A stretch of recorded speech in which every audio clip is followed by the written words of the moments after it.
Okay, we're doing good. We're doing good. We're doing well. We're going well so far. We're live. We're live. We're back. We're cool. We're back where we should be. Back every Sunday again. Welcome to the Sunday service. It is 2 p.m. and we are back on air. You'll have to give me some idea what that sounds like because I've been trying the audio here all morning and it seems to be working fine, but you know how these things go. It's been 2 months since I turned on the audio, so I want to make sure it's not too loud on you. It all seems good on my end though, which is pretty nice. Thank you very much for joining again into the Sunday service. It has been a long run without you. But I did need a break. Everybody needs a break, and we always need something to look forward to. So we always need something to come back to. And it's been 2 months, I think, a little bit under, I think, 2 months since I stopped doing the Sunday service. Didn't stop, just took a break from it. The reason I took a break was quite simply I'd been doing it for basically 12 months straight. Every single Sunday, I think we missed 1 or 2 in that whole 12 months. So it's absolutely crazy to see how fast it comes back around. And I loved every week. It was absolutely brilliant, but I just needed a little break from having been stuck on every single Sunday. So now it's back done. Now we're back for another run. We're looking forward to some slightly different things ahead, which will be some live streams from car shows, which is another thing I'm going to try and do this year, to try and bring this you guys on the Sunday service who maybe aren't at a car show to the car show by going live from the car show directly. We've done it before. We did it with the EV Association. We did one Sunday with them down at some charge point. The name escapes me. I can't remember what that was, but we did that before. So it's not our first time to do it. Thank you very much. If you could share the live and follow the host while you're here, it'd be brilliant. We're literally being pushed out on every sort of platform at the moment. It takes a long time for YouTube to realize what you're doing. That happens a lot. My speakers have gone wild for some reason. For some reason, my speakers decided over the break to have an idea that they just go, well, I'm going to pick up every single mobile phone that even goes tick in the area. So now it goes every time I get a message. Anyway, Robert Mulhall is here. Afternoon. Good to see you, sir. Andy FX7. Some of the familiar names are already back into the chat. The best show on air. Thank you very much, Andy. Have you noticed, what do you say there? Have you noticed the kite flying by main dealers, the Ideal Car website, then they ask it, it's sold 2 weeks later. It's still up. Challenge 2 main dealers about this, got political answers. This happens. The invitation to purchase is what they call the internet websites. The internet websites out there, which just means that you are invited to purchase. It doesn't mean they actually have to deliver the product to you. There's been lots of court cases over the years about the price that websites say things are versus the real price in shop. So some places say, you can have a TV for $5.99. When you get to the shop, it's $599. They go, oh, sorry, it was a mistake. So they do that, but it's meant to be an invitation to purchase. So dealerships are probably feeling the pinch. You have to remember, car sales are down overall on new cars, and I mean they're floored overall on new cars. Used cars are singing away, which is brilliant. I've been working with Kiri's Car Store over the break for the last couple of months, making videos for them on their website and their YouTube channel as well. And I've been in the dealership just watching the comings and going. You'd be surprised when people come in there on a daily basis just looking for cars. There really is an appetite for it now again, and it's lovely to see the appetite for used cars coming, which of course is, I think, the most environmentally friendly way of keeping a car on the road, is to keep it on the road forever. Speaking of which, I just spent a bloody fortune on putting the Seat Leon back on the road. New tyres, new time belt, new water pump, new service kit. We need an ABS sensor. Just a list was endless. Standing around outside the front door during the COVID lockdown didn't do it any favours. It's a 17-year-old car, so it's old. It's a teenager. It's well into the teenage years. It's getting old now. And it's getting tired. Welcome back to you as well, Raymond Grace. Thank you. Eric Rocher, thank you very much. Good to be back. It is good to be back. It's good to have a bit of crack on. Good man, Big Bob. Welcome back, John Roland Two Bells. We're here as well. GC, thank you. Kieran says, do you think Salthill Sundays will be back? I don't know, to be honest with you, Kieran. I've talked to the organiser of Salthill Sundays. If you're not aware, Salthill Sundays happened over the break. I attended it. I was actually there. I wasn't one of the organisers, but I was there on a day of it, and nothing particularly really happened. But it was essentially the culmination of 4 or 5 weeks of Salthill Sundays happening every single week. And I think the people of Salt Hill felt a little bit aggrieved by that. I didn't realise it was going on every week. I thought it was the first one. But then it got kind of cancelled, went into all the newspapers and went all the way out, and it seemed like young people were being just targeted by the media, just going, young people are not allowed to have crack, simple as that.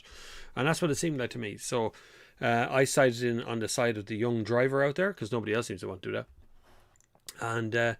And now Salt Hill Sundays is kind of up in the air now. I'm trying to get an airport for people to play in. That's what I really want to do, is just get an airport. But that's just me. But yes, I think it will come back, but I don't think it'll come back as a weekly event. I don't think that'd be fair. A quick mention while I think of it right now is you can join me at a live show on the 31st of July in Junction 14 Mayfield on the N7. We'll be hosting a car show meet car show at 7 p.m. on a Saturday night. It's called Summer Vibes. It's on my YouTube, it's on my Facebook page, it's on my Instagram account, it's on everywhere. It's pretty much everywhere. Please book the day, the evening. It's the 31st July. It's a bank holiday weekend. Drop down, bring your car. You don't need a big, fast, funky car to bring along. Just bring along whatever you got. You can park up. You can get a bag of chips or something in Supermax inside Junction 14. And then come out to the yard and have a look around. There'll be some cool stuff there. It's ourselves and Kildare Car Scene, who is a group of guys we got together with a few months back. They asked us to come along to their car meet, and the car meet turned out to be the biggest car meet that I ever had. So we've stayed involved in them, and they're nice guys, and we're doing okay so far.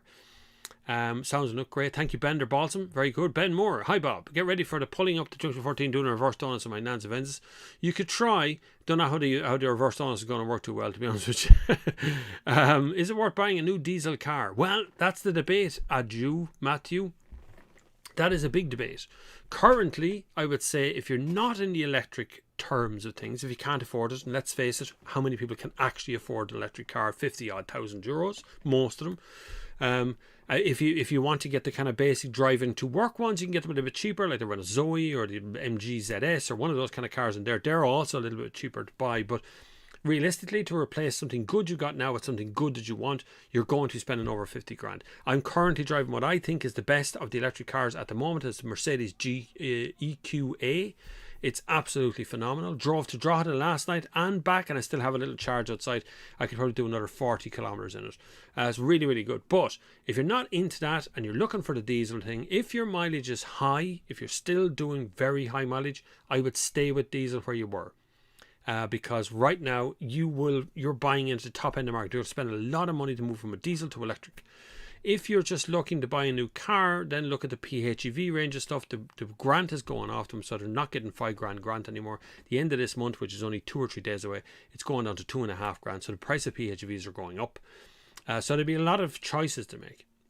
I would still buy a diesel if I was doing very high mileage. And that's where diesel should have been all along. It should never have been sold to low mileage people. It's stupid to sell it to low mileage people. It doesn't make any sense. Hellhound is here as well. Hello, Hellhound. How are you doing? What's the crack? That's a good name. What's the crack?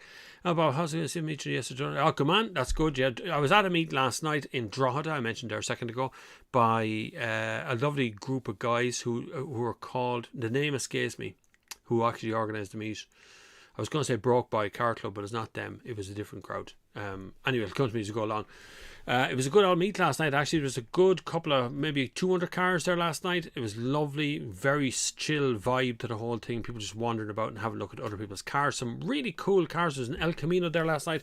I put a picture up on my Instagram of an Avensis that I saw last night, which I thought was absolutely phenomenally, very tastefully done as a modified car. Lowered, bigger alloys. Looks totally different from just a standard Avensis. And some changes done to it as well. Really, really good little meet. I couldn't stay very long because it's an hour and a half from Drogheda to here. And I'd already driven an hour and a half up, so I got to go back down again. It was a long one. So I had to go a little bit early. But I did. I put in an appearance as much as I possibly could. Jason McConnell was there with me last night as well. He brought the GTR, the Nissan GTR thing with him. And, of course, gave it a little rev and a few flames out of the boot of it. It's quite nice. It's a cool car. It's the Republic of Motors car, which is a little project myself and Jason are working on separately from my YouTube channel. Another YouTube channel is going to appear called Republic of Motors, where myself and Jason is going to upload stuff that's just kind of mad stuff. But we're working on it. It's hard to put that together, along with putting together car meets and things. It's really cool. Nice to see you back. Good man, Peter Cupid. Good to see you here as well. Kieran M is here as well. Richard Cullen, thank you very much. Welcome back. You're very kind to say. Hobbs the Rotty. Wow. Good afternoon. Welcome back. Thank you very much, gentlemen. Very good to have you here. They're Super Chat members. That's what they are. They've been on the Super Chats or on the support of the channel through payments. If you want to do that, you can do it through PayPal or Patreon. There's loads of the links down below if you want to do that. Or you can buy the t-shirts. Not the t-shirts aren't up yet. This is just like a sample t-shirt, but they will look like this. We've ordered a stock of these to come in today. This is a charcoal one. They come in a olive green, black. We're going to have all the colours up. I'm going to be putting them on the website tonight. I think they'll be €15. I actually have to change that camera. The camera's doing a little hunt on the focus, which is very annoying. It annoys my eye looking at it, but you have to physically turn it off every time. For some reason, there it is now. It's turned off now. That'll be the end of that. Right, back into that. Bender Boston said merch shipping to the US. It certainly does. Yeah, we'd have to work out the US carriage. Depends on what you order. Depends on the weight and the size of it. The US is kind of weird on its shipping thing. So it comes down to not just the size of the actual package, the weight of the package. So sometimes the shipping can be way higher than it should be. But that happens once in a while. Yes, bobflavin.com is where you can find all of the little stuff that I do right now. We're putting up stickers called OnlyVans stickers today. That'll be out there too.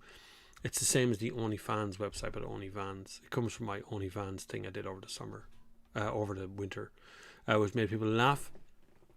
Thank you, Pat Nolan, very kind. Minsk, will the push to electric, what will happen with big rigs which are heavily used in the US with Rangers and added battery weights be an issue? So the problem is, like, if you even look at the PHEV Mitsubishi Outlander, which is a relatively older car now, it's been around for a few years. That's 3.5 tons, that car. Just standing on the footpath, 3.5 tons. Because batteries are not light. Most electric cars weigh more than 1.5 tons. Even like a Peugeot 208, the small car, that little one, that's a ton and a half, that one.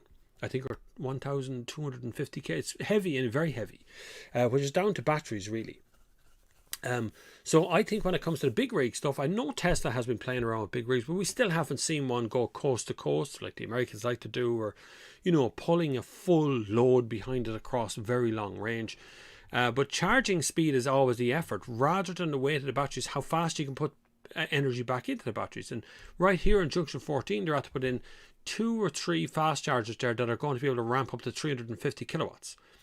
Now, I charged one yesterday. It was 65 kilowatts what I charged at. But it could be the car, it could be the battery, it could be conditioning and all that stuff. Tesla still nail the speed of charging. That's what they nail it. They do it so well. You know, the battery starts to condition itself before you even get near the battery charging point. And when you plug it in, it goes straight up to full speed. You can see how many kilometers per second you're being fired into. So it's really good. But when it comes to truck and long range driving, that's the problem where electric cars are. Not so much the long range, more the speed of charging is the problem. How fast you can do it. Even that Mercedes I have, I think, is capped out at 100 kilowatts maximum speed charging. And some of them are less than that. And then a 22 kilowatt charger that only charges at 10 or something like that. It's much lower than it should be anyway. Mick Mulcahy's here. Good man, Mick. Sean Murray, good to have you back. Thank you very much. Graham Cullen, good afternoon. Bob, it's nice to have a new Sunday service. Good living with Mazda MX-30 video. MX-30, I still love that car. It's a lovely car, but just having to plug it in so often would annoy me, like on a different level of annoyance. I find it annoying to even plug in cars that have long range in them sometimes. You know, it's kind of like, I forgot to plug it out again, I forgot to plug it in again. It takes a while to get used to it, but the problem with the small batteries, which is only 55.5 kilowatt or something, it's a small little battery, but the problem with the small batteries, or is it 35? I can't remember what it was, but the smaller batteries means you're going to want to charge to 100% every time you plug it in. And that's not good for a battery. Even Apple say that. I've the iPhone 12 now, and they say the same thing. They go, no, you leave the battery management thing turned on, let it charge up to 80%, let the phone decide. But if you have a very short range car, you're going to charge that to 100% every time you use it, right? So if that's the case, then are you harming the battery? You shortening the lifespan of that battery? And that, for a car that expensive, you're thinking, am I going to have to replace this battery in like 5 or 6 years, or what am I going to, like, that's just, it has to be a concern. It has to be, the price of these cars is quite high, and the price of the stuff around them is quite high as well. Are those lights annoying you in the background? I just realised that they're just actually stuck on rotating colours. If I remember correctly, green was the best colour for, that's not the remote control of this, is it? I can't remember. Oh, it is. That's okay. Now we got blue there. That's good. And this chair, I'll go blue on that as well for the crack. Right, that'll stop all that rotating colours. Don't want anyone falling over, in the middle of this. Mick Mackay is here as well. Thank you. Good to have you back. Sean Murray, thank you. Graham Cullen, good afternoon, Bob. It's nice to have the new sun. Oh yes, Raymond Grace. Hi Bob, electric car sales ahead of target. Battery powered lawnmowers and hedge cutters are now on sale. All good for the environment. It's all good for the, well, let's just say it's not necessarily good for the environment, but it's certainly good for air quality, which is where obviously electric cars would lead the pack, because they don't emit anything. There's nothing, when they're driving along, there's nothing coming out of the back of them. That's great. Whether it's actually good for the environment or not is another argument entirely, because essentially to the environment the cars are the same, other than the air quality. There's no real difference in the two. But things have certainly gotten quieter. I'll say that for a start. I've noticed that myself when you're driving around, particularly at EQA. I can hear people talking on the street and stuff. When you're driving along the road, you're in traffic, you can hear someone walking towards you talking on the phone. You hear the conversation because it's so quiet in the car. Plus, I'm starting to see a good few more cars. I think there's probably 3 or 4 Model 3 Teslas around the town, a couple of Model S's here in Portlaoise. I've also seen the ID3 and ID4 become very popular. I'm imagining Skoda Enyaq is going to come in and rule, because it is actually my favourite one. Looks wise, I think it's the favourite one in the group. And now Audi have put out their, what do they call it? The Q4 e-tron is also out as well. And Mercedes now have 2 EQ cars. We're waiting for BMW to do their thing with the 4 Series, which would be interesting, I suppose, if that's where they're going to start. I think it's a funny place to start though, right? Because like SUVs are the way, what everybody kind of wants. But and then we have Model Y coming from Tesla later on the year. So there's a lot going on. And on top of that, at the other end of the range, you've also got Peugeot doing their thing. Opel is doing their thing as well. Citroen's about to jump in on top of that too. Peugeot's already got some electrics and hybrids and PHEVs. So there's a lot going on in the electric car market. There's a shortage of chips worldwide. There's also a shortage of batteries. So we have those 2 factors that are slowing down deliveries on basically everything. Even ICE engine cars are slowed down at the moment. Adrian Manelli, thank you very much for welcoming back. Thank you very much. Thomas Clark, Bob, have the option to buy a Cupra Ateca. Am I mad? No, great car. Cupra Ateca is a great car. Yeah. Performance cars or semi-performance cars or GTI cars aren't really going to do a whole lot different. The sales were always relatively small in those cars anyway, and bought by enthusiasts. And I don't think those sales are going to go away anytime soon. I think we will see Cupras, and they'll start to go hybrids or PHEV, because you can actually get more horsepower. If you look at the 330e, the BMW car, which is a PHEV one, Ronan, who does be on the channel here sometimes, I reviewed his car, and he's now got 450 horsepower of that car. So if you're in that realm for a standard PHEV car, why wouldn't you continue that route? It's a brilliant idea, which means you get your performance, you get your weight balance, weight distribution's good, you get all that sort of stuff, but at the same time, you're going to get a car that's in tax band A and has cheap toll booths, and you can plug it in on the street. There's a lot going on. There's a lot of side benefits to having the old PHEV, although the grant is disappearing. Well, it's halving this month anyway. Kieran M, thoughts on a 1.6 TDI Jetta Mark 5 first car. The first car thing goes up a lot.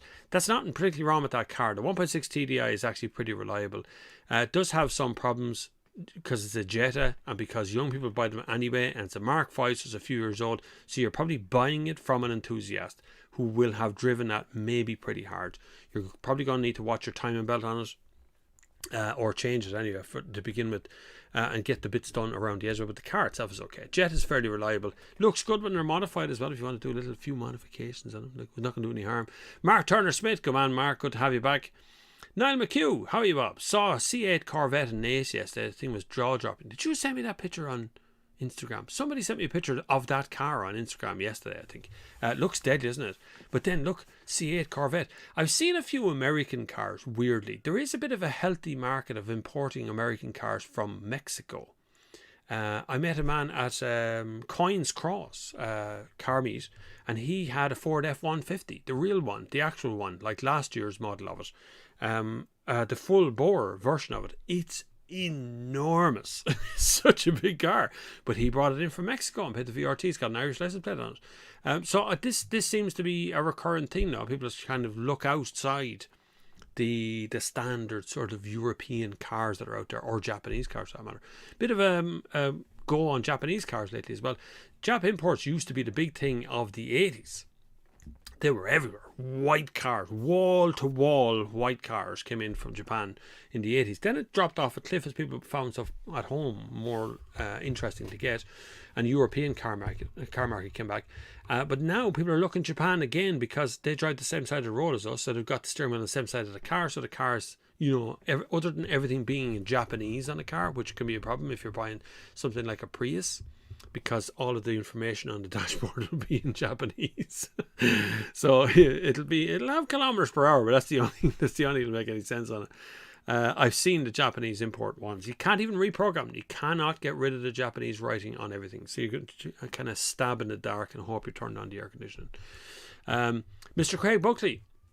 Best cheap, second-hand, reliable, automatic run-around car, Micra, Yaris, etc. The automatic is going to kill you there, right? If you want an auto car and you want to do less than €5,000, automatics are always more expensive and are much rarer in smaller cars. Yaris isn't too bad, I would say. The Micra automatic gearbox is terrible. I'd stay away from that. It just doesn't drive very well. The gear shift is very hard. Yaris does a fairly good job. If you can get a Yaris hybrid, which I doubt you will for under $5,000, you'd be very lucky to get it. A couple of Suzuki ones out there, but you won't get them in automatic. I don't think they even did them in automatic. So it's going to be difficult to find the automatic version of that. But I'm sure someone in the chat will give you a recommendation. IFD Hand. Right. Welcome back, Bob. Thanks. Note the Skoda Enyaq and the Q4 reviews. Did you mention there will be changes to EV grants in the budget? Well, yeah. Look, I'm hearing a lot of... The problem is, Mr. Eamon Ryan hasn't got a plan. It's not that there isn't a plan. There is a sort of a plan, but no one quite knows how long-term the plan is. So what do you do in a budget, right? You know that everybody needs money now this time because there's a housing crisis, there's COVID lockdown ending, there's all that stuff happening, or possibly not ending. And at the same time, there's taxes to collect, there's things to do, and they're giving money away for electric cars. So will they or won't they continue granting money? Because they've already changed the PHEV grant. They've halved that from 5 to 2.5. So what are they going to do with electric cars? Are they going to properly support them into the future? Will they properly invest in the infrastructure attached to it? Will we properly get updates to that infrastructure? Because ESB, in fairness, did the best they could possibly do with the infrastructure given the money they had at the time. And we got the best infrastructure in Europe we had at one point. We were ahead of the posse by quite some distance. Now we are so far behind, we have tons to make up. And it's starting to happen, but it's only in small pockets. And we're still very confused of what you can and can't do and where you have to charge. I can see it on the Facebook pages. I can see people asking the blatantly obvious question of where can I charge? How much does it cost? I charged yesterday in Junction 14 and I used the fob that Mercedes gave me, which means Mercedes pays the bill for that fuel. But I don't know how much that is. I don't know how much that... It doesn't come up on the screen around. It doesn't tell you how much you're paying for the fuel. Just plug it in, it fills you up, you unplug and you drive off. You don't know how much that's going to be. So there's so many things that need to be put into place urgently. If people take their blinkers off and just look at it, how it's working at the moment, because it's not working for new entrants. If you're coming from a standard petrol or diesel car, you're dropped into an electric car and you don't get a good rundown from the dealerships, you haven't a clue. I've had people contact me over the last couple of months who have bought an electric car and now they're trying to find out how to get a home charger unit. They've bought it, it's at home, it's now out of power. They've been using public charge points, they're paying top dollar for that. Like if you charge at a fast charge point often enough, you're probably going to pay the price you pay for diesel. You're very close to it. So there's lots to be done with right now within the system that needs to be addressed by the government, which literally is not. It's just being completely ignored. And that's realistically, nobody seems to want to deal with it. I find our current Minister for Transport seems to be, in my opinion, out of his depth in the transport sector. We need somebody very strong in the transport sector, and we just don't have that available to us at the moment, particularly from Minister Ryan, who would be from the Green Party. And I understand maybe his green credentials are very good, but his transport credentials wouldn't be where it should be. I don't think. Anyway, sorry. Frank Metcalf says King Bob is back. Thanks, Frank.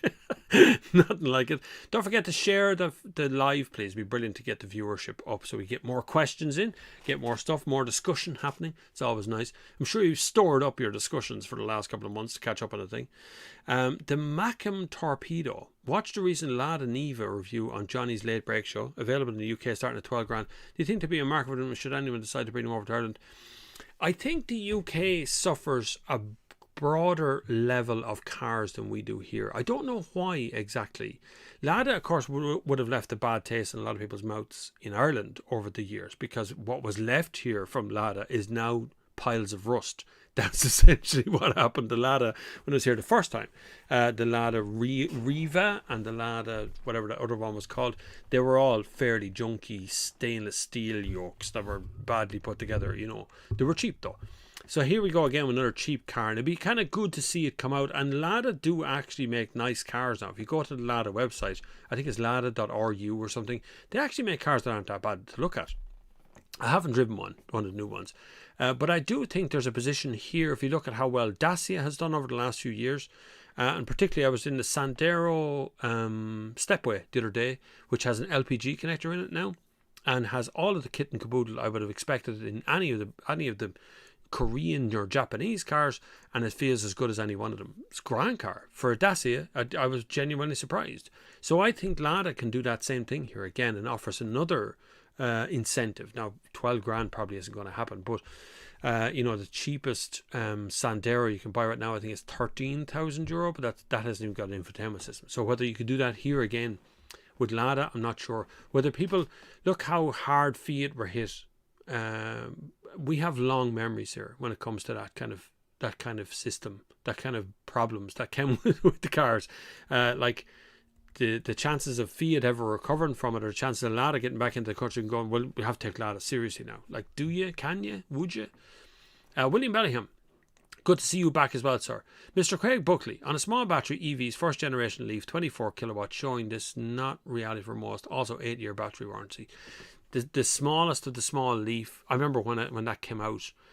It was the beginning of my channel. The first video I ever made on this channel was of the Nissan Leaf. It was the launch, well, not the launch, the first woman purchaser, I think, in Ireland was collecting it from the docks, and I made a video while I was there.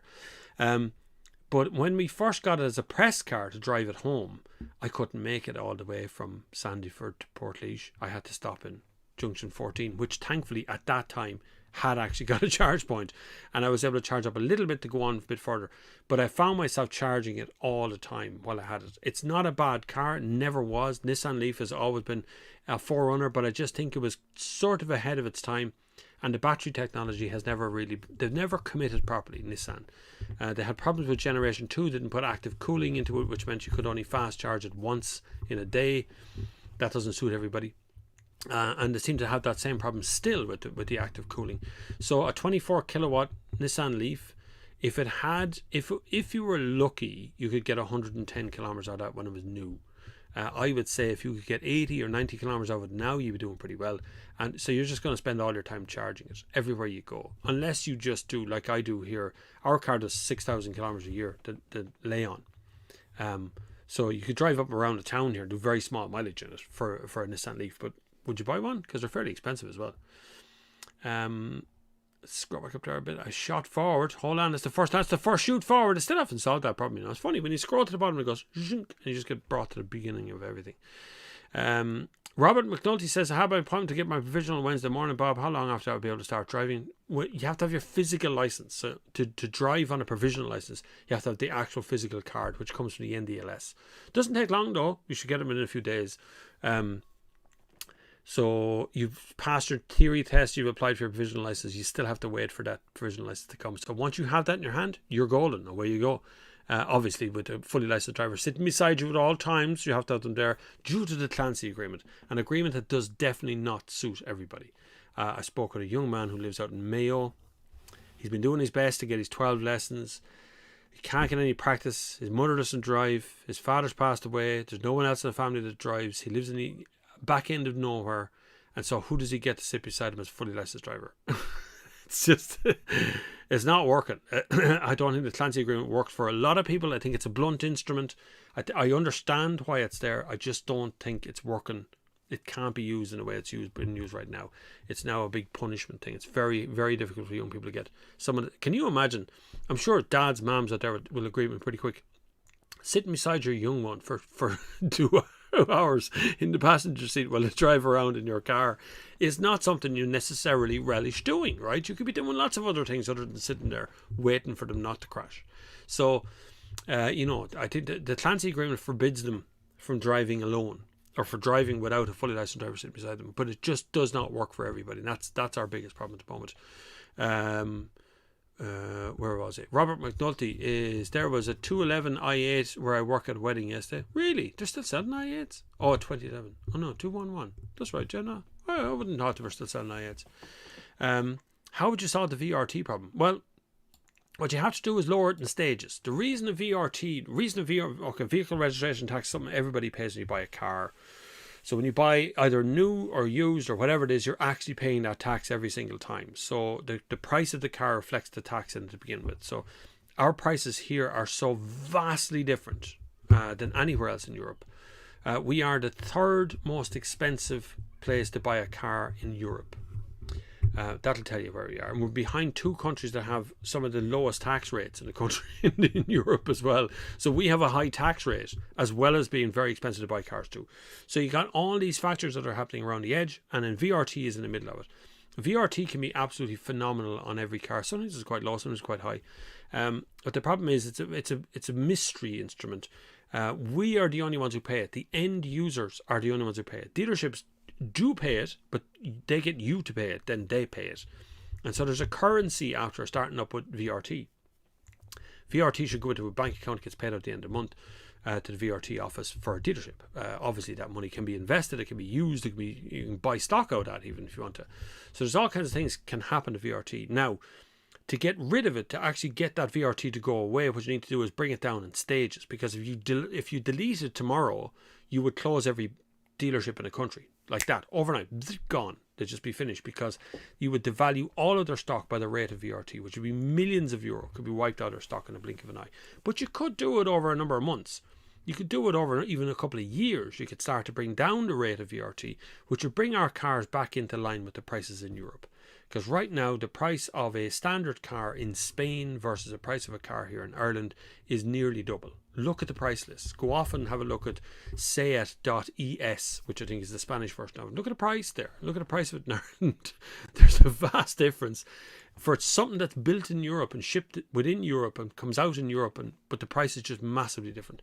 Every country has some sort of VRT.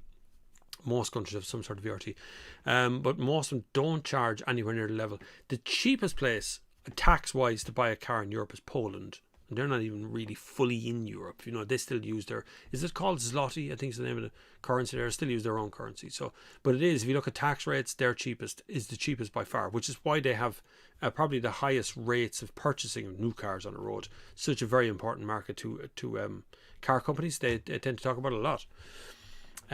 Garrett Talbot, afternoon all, welcome back Bob. Thank you Bob. EV batteries, lithium versus NiCad, the latter full chemicals, very expensive to recycle but should last 20 years. Reckon this will be an issue for future. It's definitely recycling is the biggest issue. Recycling, getting rid of the problem, is the biggest issue we have right now, and that is the scariest part, is how far away we can push the bucket down the road. Do you know what I mean? So if you're saying we're going to create all these brand new cars now, and then you got to get rid of them at some point, you need to have all the recycling things in place. So we have all the recycling things in place for standard ICE engine cars. We know to drain out all the fluids, and the battery the engine gets broken up, and the battery itself goes out to be recycled. It's mostly plastic in those batteries, just 12 volt batteries. Electric cars contain a 12 volt and a lithium ion or NiCad or solid state or whatever one you want to call it, and they all have various levels of lifespan. For instance, that's a brand new iPhone. That one there has 100% battery. That is an ancient old iPhone 6 that I use to do monitoring stuff. I have the two of them running. The iPhone 6 battery is rubbish. In fairness to it, it was never very good in the first place, but it just goes dead much faster than the big battery in that one. So that's great, but this will eventually go that route as well. Eventually that phone will start, that weighs a ton by the way, that phone will start to lose its battery. Now those batteries have to be recycled. The same applies to electric cars that have to be recycled. it is, I think we're pushing a little problem further away. There will be certain countries in the world that can deal with recycling the batteries at the moment. Ireland has invested duck egg in recycling of these batteries or anything to do with it. We really have done none of this. If you look at the Isle of Skye or any of those northern Scotland islands, they're doing great work on their stuff up there. Not just recycling on their battery technology, on solar panels, wind farms. Look at the stuff they're up to up there, and we're doing nothing in this country other than putting in some wind farms here and there, and they all get opposed, every one of them. We live on a tiny island. We got to get energy from somewhere, but I don't know what we're going to do with the cars here. As like an old Nissan Leaf, a 10-year-old Nissan Leaf now has probably a battery and it wouldn't be sellable. Nobody wants it. So what do you do with it? You have to drop out the battery, put in a new battery, or are you just going to crush the car and leave it at that? Who knows? Because electric cars are essentially just the same as ordinary petrol and diesel cars, apart from the motor and the batteries. Everything else is more or less the same. Ben Moore says, what we need to go back to is Opel Corsas held together by welding. We could. Cut and shuts. They had a lot going for the boys. A lot going for them. Back before the NCT days, think about before the NCT days, how many cars were just in bits all the time with holes in the bodywork. You put your fist in some of them holes. I remember my brother had a Hillman Avenger, and you can see the road through the floor, and that is not an exaggeration. I was only a child, but I still remember it. I was a young kid, maybe 7 or 8, sitting in that car, and I could see the road through the floor of the car, and that was normal enough in most of those cars. My brother had Renault 18, Renault 19 as well. Same problem. In the back seat, the breeze up through the floor in the back seat. No one could sit in the back seat because the back seats were wet from the road spray coming out. It was just... Look, that was the 80s, right? The 80s, I survived it. I lived through it, and I'm fine. I got out the other end of it. I'm still alive, and I've most of my body parts still attached. So I made it through. But if all the cars were bad now, then you'd be in right trouble. There'd be just so many problems that you'd have right now on the road. It'd be absolutely crazy to think that we'd have to go through it all again. But at the same time, the NCT is a bit of a rip-off, though, right? I mean, seriously, like, the stuff that they're searching for now, like, they want to do your ECU now. So they're going to put an OBD2 reader onto your car. It's only a fail advisory if you fail, but it's still another thing that you have to try and get through on your NCT. So they really want your older car off the road. Liam Cotter says, a Merc auto revving while changing gears. Sounds like a throttle body position thing would be the one I would look at straight away, which means that the electronic, I don't know what year Merc was, but the electronic accelerator pedal doesn't know where the physical pedal is, so it thinks you're revving the pedal. It's just one thing. You also have overruns, so too much fuel going into the cylinder while you're changing gears, so it's actually pouring fuel in, so it's revving the engine up.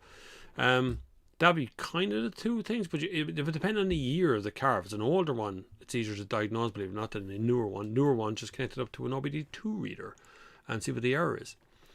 Ted Two Stout, welcome back, Bob. Thanks. Sunday afternoons are not the same without your action show. Thank you very much. You're very kind. Don't forget to share the live, follow the host, send some money by PayPal if you want as well.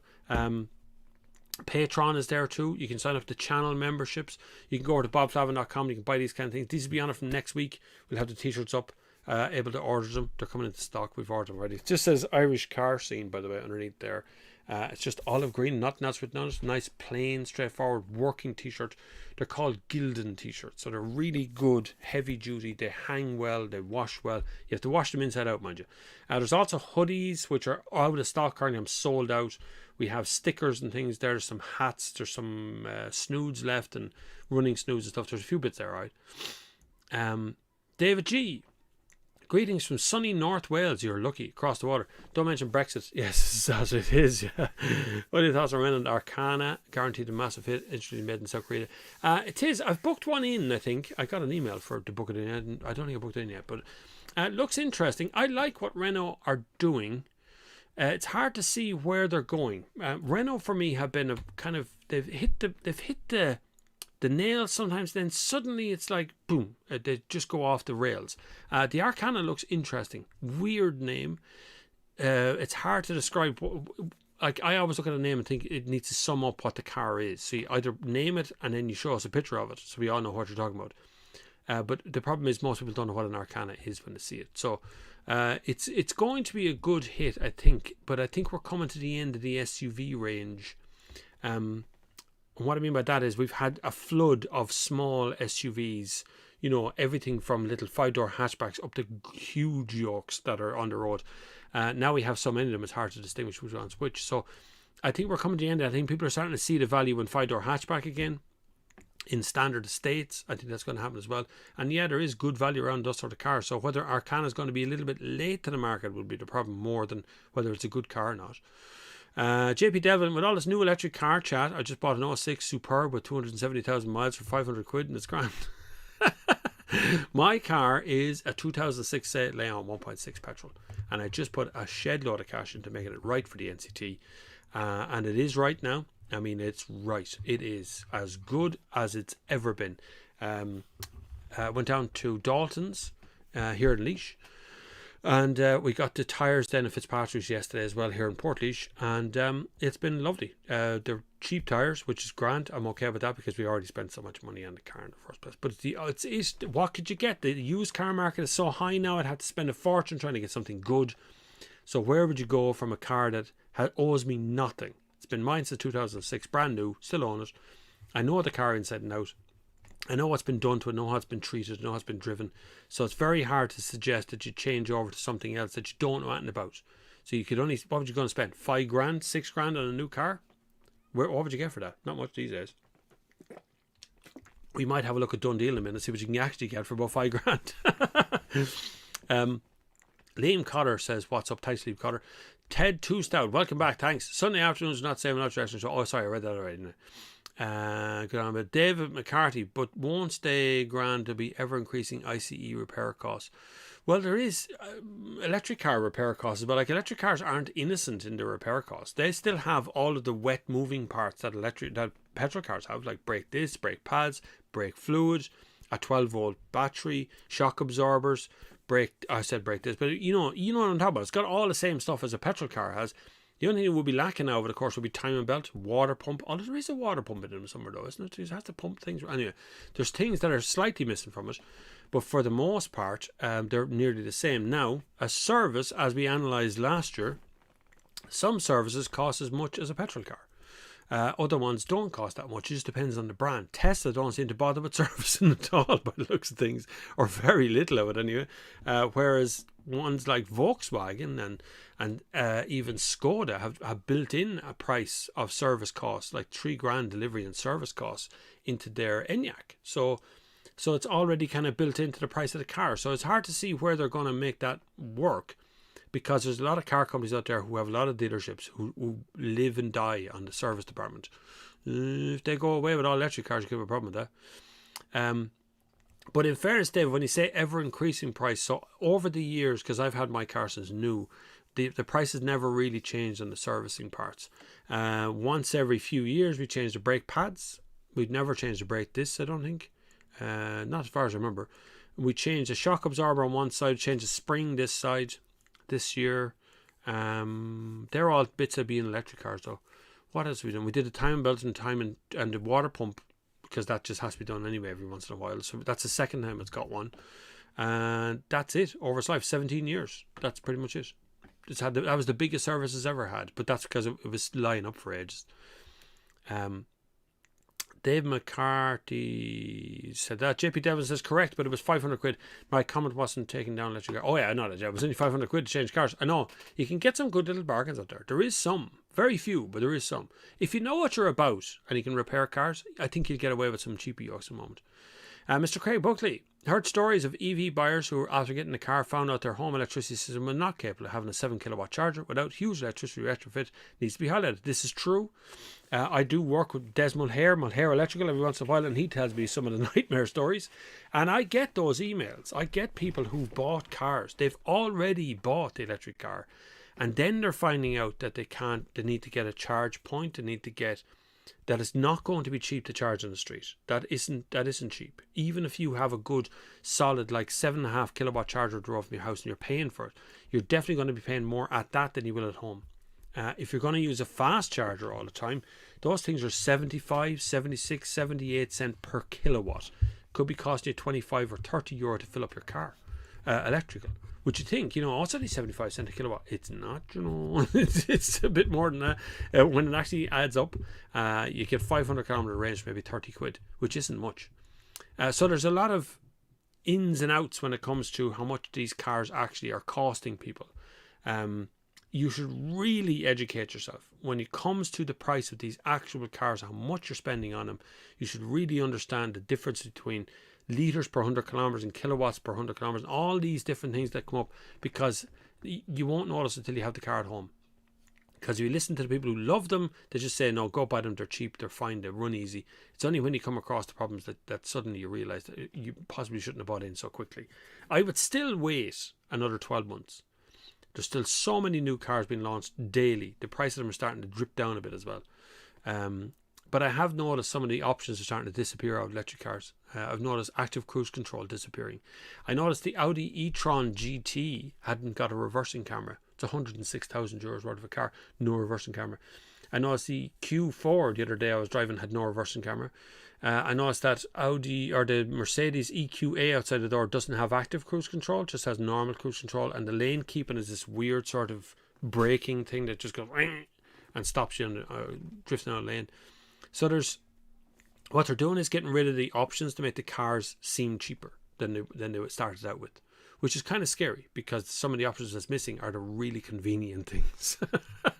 The really convenient things like active cruise control, really convenient. Graham Cullen says, car weights. Sorry you mentioned this at the start. Electric vehicles heavy due to batteries. My UK license only let me drive 3.5 tons. Hope EVs don't get heavy. Can't be sitting another test. That's true, Graham Cullen. And in Ireland, we've already changed the licensing system. If you're driving an electric car, they will allow you to drive up to 7.5 tons. If it's what they call alternatively powered car. That's to cover trailers, essentially. So because you can put 1,500 kgs on the back of an ID4. I think it's 1,500, 1,300, 1,500, something like that, which would make the whole thing combined nearly 5 tons. So it'll be well over anyone's 3.5 ton limit on their B license. But if it's an electric car, they count it differently without a test. Don't ask me how they came to that conclusion. They just went, we just changed the rule. We won't actually just tell anyone. We'll just do it. It's fine. It'll be okay in the end. In that typical sort of Irish way, just go, sure, it'll be grand. Bender Balson says, I think the Hyundai Ioniq 5 and its 800 volt system will be a tipping point for EVs. It will take the charging factor out of the equation. Charging is the problem is, I think a lot of journalists at the beginning, I never did this, but at the beginning started doing range tests. Was the first thing people did was how far can the car go on a test? And that's because that came from the car companies. So car companies would lead with the range of our car is 120 kilometers, is 200 kilometers. So it's the headline figure that they put out. And that put people into mind as how far, but they never question how far a petrol engine could go on the same thing. Like a petrol engine do about 500 or 600 kilometers. That's kind of it. Most petrol cars won't go much further than that. It's only the odd one here and there that'll go a bit further, like the old lean burns and stuff. So we never really measured the petrol cars like that, but we keep measuring electric cars like that. Now, if you have less charging, more range, that's good. If you could charge faster, that's good, right? If you could go to a charge point empty and charge up in 10 minutes, because that's basically how long it takes you to put petrol in the tank of a car. If you think of going to the counter to pay for it, queuing up, if you're buying a coffee or you're buying a drink or something like that, doing all that stuff, 10 to 15, even 20 minutes in the shop is what you're talking about. If you could do that at charge point, we're there now. We're just there, but it's too expensive. That's the problem with that. If you go over to Junction 14 right now, you could be paying 75 cents per kilowatt hour, which means your car's costing you 20, 30 quid to do 500 kilometers. And again, that's just too high. I'm sorry, if you're doing that regularly, it's going to work out too expensive. Hyundai and Kia are doing really good things with their battery technology, with the way they charge them and how they discharge them and stuff. That's good. But I wish everyone would look at Tesla, at their efficiencies, and I have to compliment, even though some of their cars are built terribly, the range are like it's amazing getting into a Tesla and just go, I want to go over there. And you don't even look at this. You don't look at the range. It never occurs to you until the thing says you got to go to charge point. And then you go to supercharger, you plug it in, and 10 minutes later, you're on the road again. And you're fine. They just nailed that very well. JP Devils says the upcoming A6 e-tron looks great. I'm looking forward to more saloons and hatches coming out as electric cars. They need them. this SUV thing and hiding the batteries in a great big tray under the bonnet. That's the problem. The more modern stuff that's coming out right now has lost that kind of bulk underneath weight, and it's very hard to explain. If you've never driven an electric car, when you're going over a speed bump, when you're coming off the speed bump, you get seasick in some of those cars. The MG would be one of those. Renault Zoe does it as well. So you're coming down, you get that kind of bounce on the back of it because it's just so much weight under the car that comes down on the bottom of it. Whereas I don't find that in ID4, ID3, in the EQA, in the Skoda Enyaq. I just don't find it. They must have obviously taken that on board and started to refine their suspension system to cope with it. So if we get around to like A6 Avant in electric form, I think it's going to be really, really good.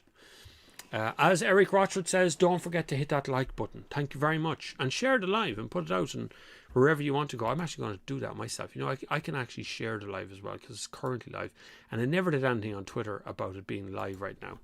So I will. Live right now. While you're all there. See, you get to see all these things live while I'm doing it. This is me all day long doing stuff like this. This is my life. People wonder how you have much time. I just sit in front of a computer all day long. Hobbs Dorothy says, you retracted the message just now. Right, okay. Mr. Craig Buckley says, on a 10-year-old Leafs use the battery for housing market and put in the 30 kilowatt hour or 40 kilowatt hour pack in the car and cracked on. Company Kildare already offering this. That's a genius idea. My dream is to get my house in the country and then put a battery pack on the outside and solar panels on the roof and a wind farm out the back and never ever hook up to the ESP ever again. That is my dream. I would love to be off grid. I would really enjoy that. And that's, I don't know why people find that a little bit weird, but I think it's like a complete flip over of society. You know what I mean? It's like, when you're going to build a house, the first thing you have to do is tell the ESP you want to be hooked up. I've heard that argument so often, people going, the ESP won't connect me, I'm too far away, I'm too this and too that. And all I actually want to do is hook it up so there's absolutely nothing connected me to anything. That's it. I just want to be connected to myself. I know that's probably against the law in this country. I'm sure there's some rules somewhere that you have to hook up to the ESP. But the dream is to be able to be out there in the middle of nowhere and be completely off grid like those guys in America that I keep seeing. The guys who live off in the back end of some woods somewhere, and all they do is get up in the morning and try and figure out what their solar panel is putting out. That's me. I'd love that. I'd enjoy the little gauges filling up and all that stuff. It's cool. But if you can use the 10-year-old Leaf as house batteries, which would be kind of cool. I don't know how much. I'm sure they're still pretty expensive. And then get second-hand Leaf batteries to go into your Leaf to continue them on life. That's brilliant. And I love the idea of upgrading an old car to be a car that's electric as well. I know it's prohibitively expensive, but it should be a lot cheaper than buying a brand new electric car. Keith Chrisham says, is that Chrisham? Chrisham, sorry, Keith. Hope all is well, Bob. Waiting on delivery of my 2018 2-litre TDI Passat Estate business spec. Good one, yeah. Hope the Greens don't tax the shite out of these in October. Who knows? We have a Green Party as the Minister for Transport. This is the problem we have right now. And they seem hell-bent on trying to get us into 1 million electric cars by 2030. Every single commenter who works within the car industry will tell you that just is impossible to do that. We need another 960,000 electric cars to hit the road between now and 2030 for that to even be close to being a reality. We couldn't build that many of them. It's just not possible.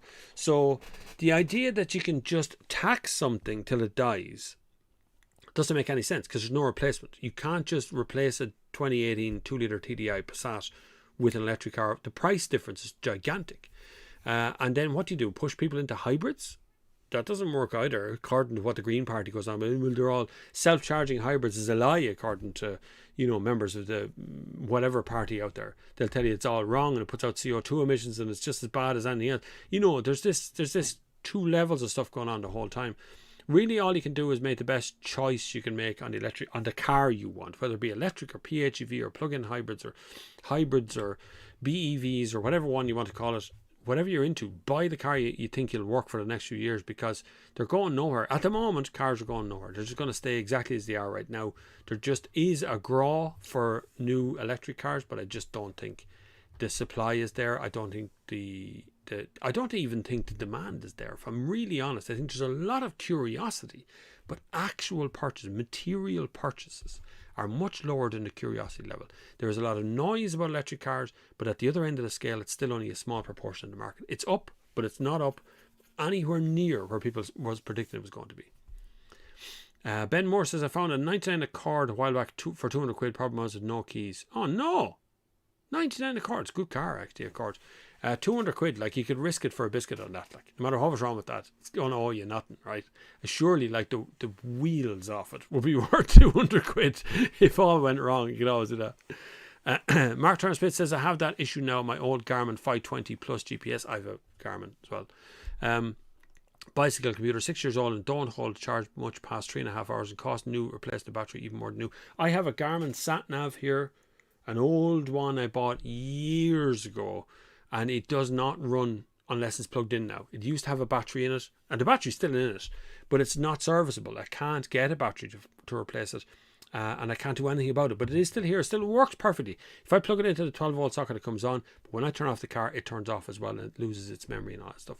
And it's still a great old machine. It's years old. It's every bit as good as, and even though the maps aren't up to date anymore, it's every bit as good as Google Maps. Apart from the good thing that Google Maps does, Ireland's kind of unique. We're only coming to terms with our air codes. That's our postal addresses with our postcodes attached to it. We're only getting to grips with that.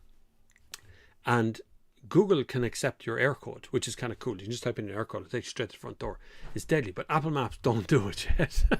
And we're still only getting to grips with these kind of things, which is kind of interesting to see it coming. But it's the same when you go into Google Maps, you type like local restaurant, or you look for Barry Jimmy's something or a pub down the road, and it will bring you straight there because it has all them indexes. But I find that very good with Google Maps. That's that's why I still use Google Maps pretty much everything, because 9 times out of 10 someone doesn't know what their postcode is. I know it off by heart. I'm kind of weird. I know my passport number.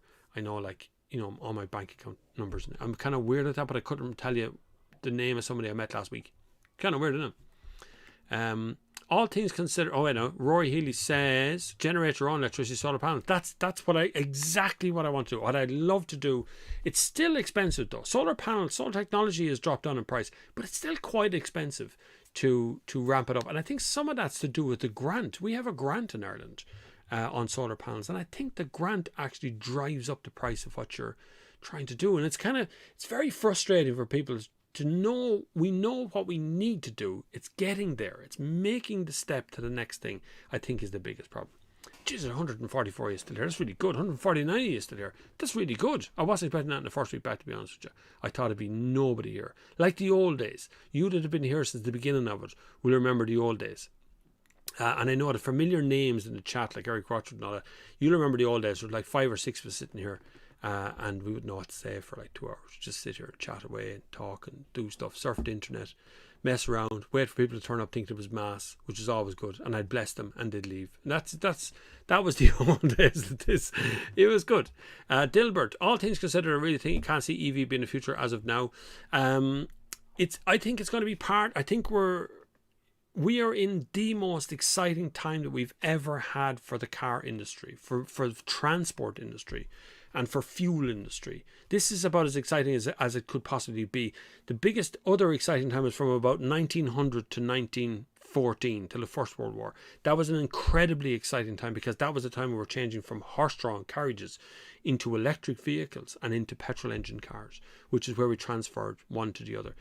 Because we actually started with electric cars. Electric cars were first. So during that exciting, huge time, Thomas Edison and all the rest of them got together to make cars, and Henry Ford, and everybody's in there. Everybody, Tesla himself as well, was doing stuff with electric and battery power.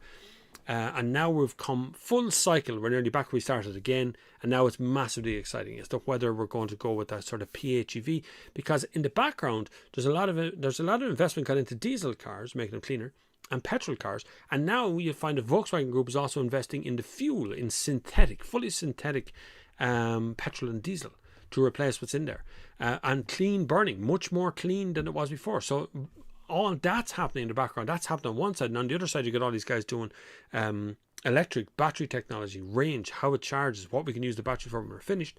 And then further over, you got guys who are looking at hydrogen, solid state batteries, all these other stuff that's happening in another part as well. So there's this huge sort of it's like a hodgepodge of things being fired into a massive big pot, and somewhere in the middle of all of that there'll be some winners and there'll be some losers. We've already had certain losers like hydrogen, which is kind of getting limp-wristedly invested in, and then it kind of fizzles out because it's just very expensive. But I do think buses and stuff will be there, right? Stuart McHugh is here as well. Great to have you back, Bob. Looking forward to watching this back during the week. Never had time on a Sunday. Looking forward to seeing the content from the car meets. Well, I hope so. If we can work out a way to actually go live from a car meet, that's going to be good. Because we did it before, but it'd be cool to see. Like we did a Terra Nure show one year. We did that. We did the EV Owners Association did a thing down at Charge Point. We did that as well. So it's possible, but the problem is the unreliable signal. Here I'm on 500 megabyte Vodafone Wi-Fi, not Wi-Fi, it's actually a direct connection. It's wired and it's very solid, like it puts out full 1080p and I have good mics and things. It's much harder to do that at outside. It's hard to know. You turn left and you lose the signal, you know. Mr. Craig Buckley says ESB 50 kilowatt fast charger is 30 cent per kilowatt. Ionity is 80 cent per kilowatt. Whoa. Came across your original Hyundai Ioniq EV review. You've come a long way. I have, yeah. Well, you see, that was done as a tongue-in-cheek, that Ioniq one, because what I was trying to get at, and some people got it, but other people didn't. What I was trying to get at in that is that the charger was not telling me what was wrong. So I want, like, if I plug my iPhone into a Windows PC, which I'm running right here, Windows PC will go, oh, that's an iPhone. What do you want me to do with it? Do you want me to connect up to it so I can get your photographs off it? And you go, yes. And it does whatever it's supposed to do. And magic happens. And pictures appear on my screen. And it knows. And if you do that to a Windows phone into an iPhone, into an Apple device, the Apple device will do the same thing. It'll go, yeah, that's a Windows phone. I don't like it, but I will connect up to it. Whereas if you go to some of the older fast chargers, or even some of the newer ones, you plug something in and then you have to tell it what to do. Why is that even a thing? I shouldn't have to tell it what to do. It should know. It's the charger. And the car and the charger need to talk to each other. I don't want to be part of that conversation. I don't want to have anything to do with it. I want to plug it in and be done with it. So that was where the Ionity, the original Ioniq EV review came out of, was that part. Since then, obviously, everybody's education up, and the cars have all changed, and the chargers have become more interesting to use. And we've gone with just one kind of, you know, CHAdeMO is disappearing slowly, apart from the Lexus. We won't mention the Lexus thing, but CHAdeMO is slowly disappearing off the charge units, and so we've gone with CCS, and now it's much easier. So that's like going with USB. You know, it's effectively you've gone with one kind of port, and that's it, which is pretty good. But I'd like to see, yeah, I have come a long way, in fairness. Everybody has. Everybody's starting to get a little bit of knowledge, a little bit more knowledge than they had before, which is pretty good. Anthony O'Connell, hi Bob, advice on how good a 2021 Seat Leon 1 litre are economic reliable. Depends on how you drive them. The 1 litre little engines that's in some of those cars, is there a 1 litre in the Leon, or is that 1.5? I thought it was a 1.5 in a Leon. Maybe there's a 1 litre as well though. Seat Leons are a good car. They're a cheap Golf. That's essentially what you're buying. But they are sort of a standalone product as well. Now, I will give you a warning though, Anthony. The software on the infotainment system is mind-bogglingly complicated and crashes a lot. I will say that first. All the Leons I've had, all the Seats I've had with the infotainment system, it looks like a big Google handheld yoke on top, and if it works it's great, but 9 times out of 10 it freezes, sits there. I've heard it from the journalists, other journalists as well, same thing.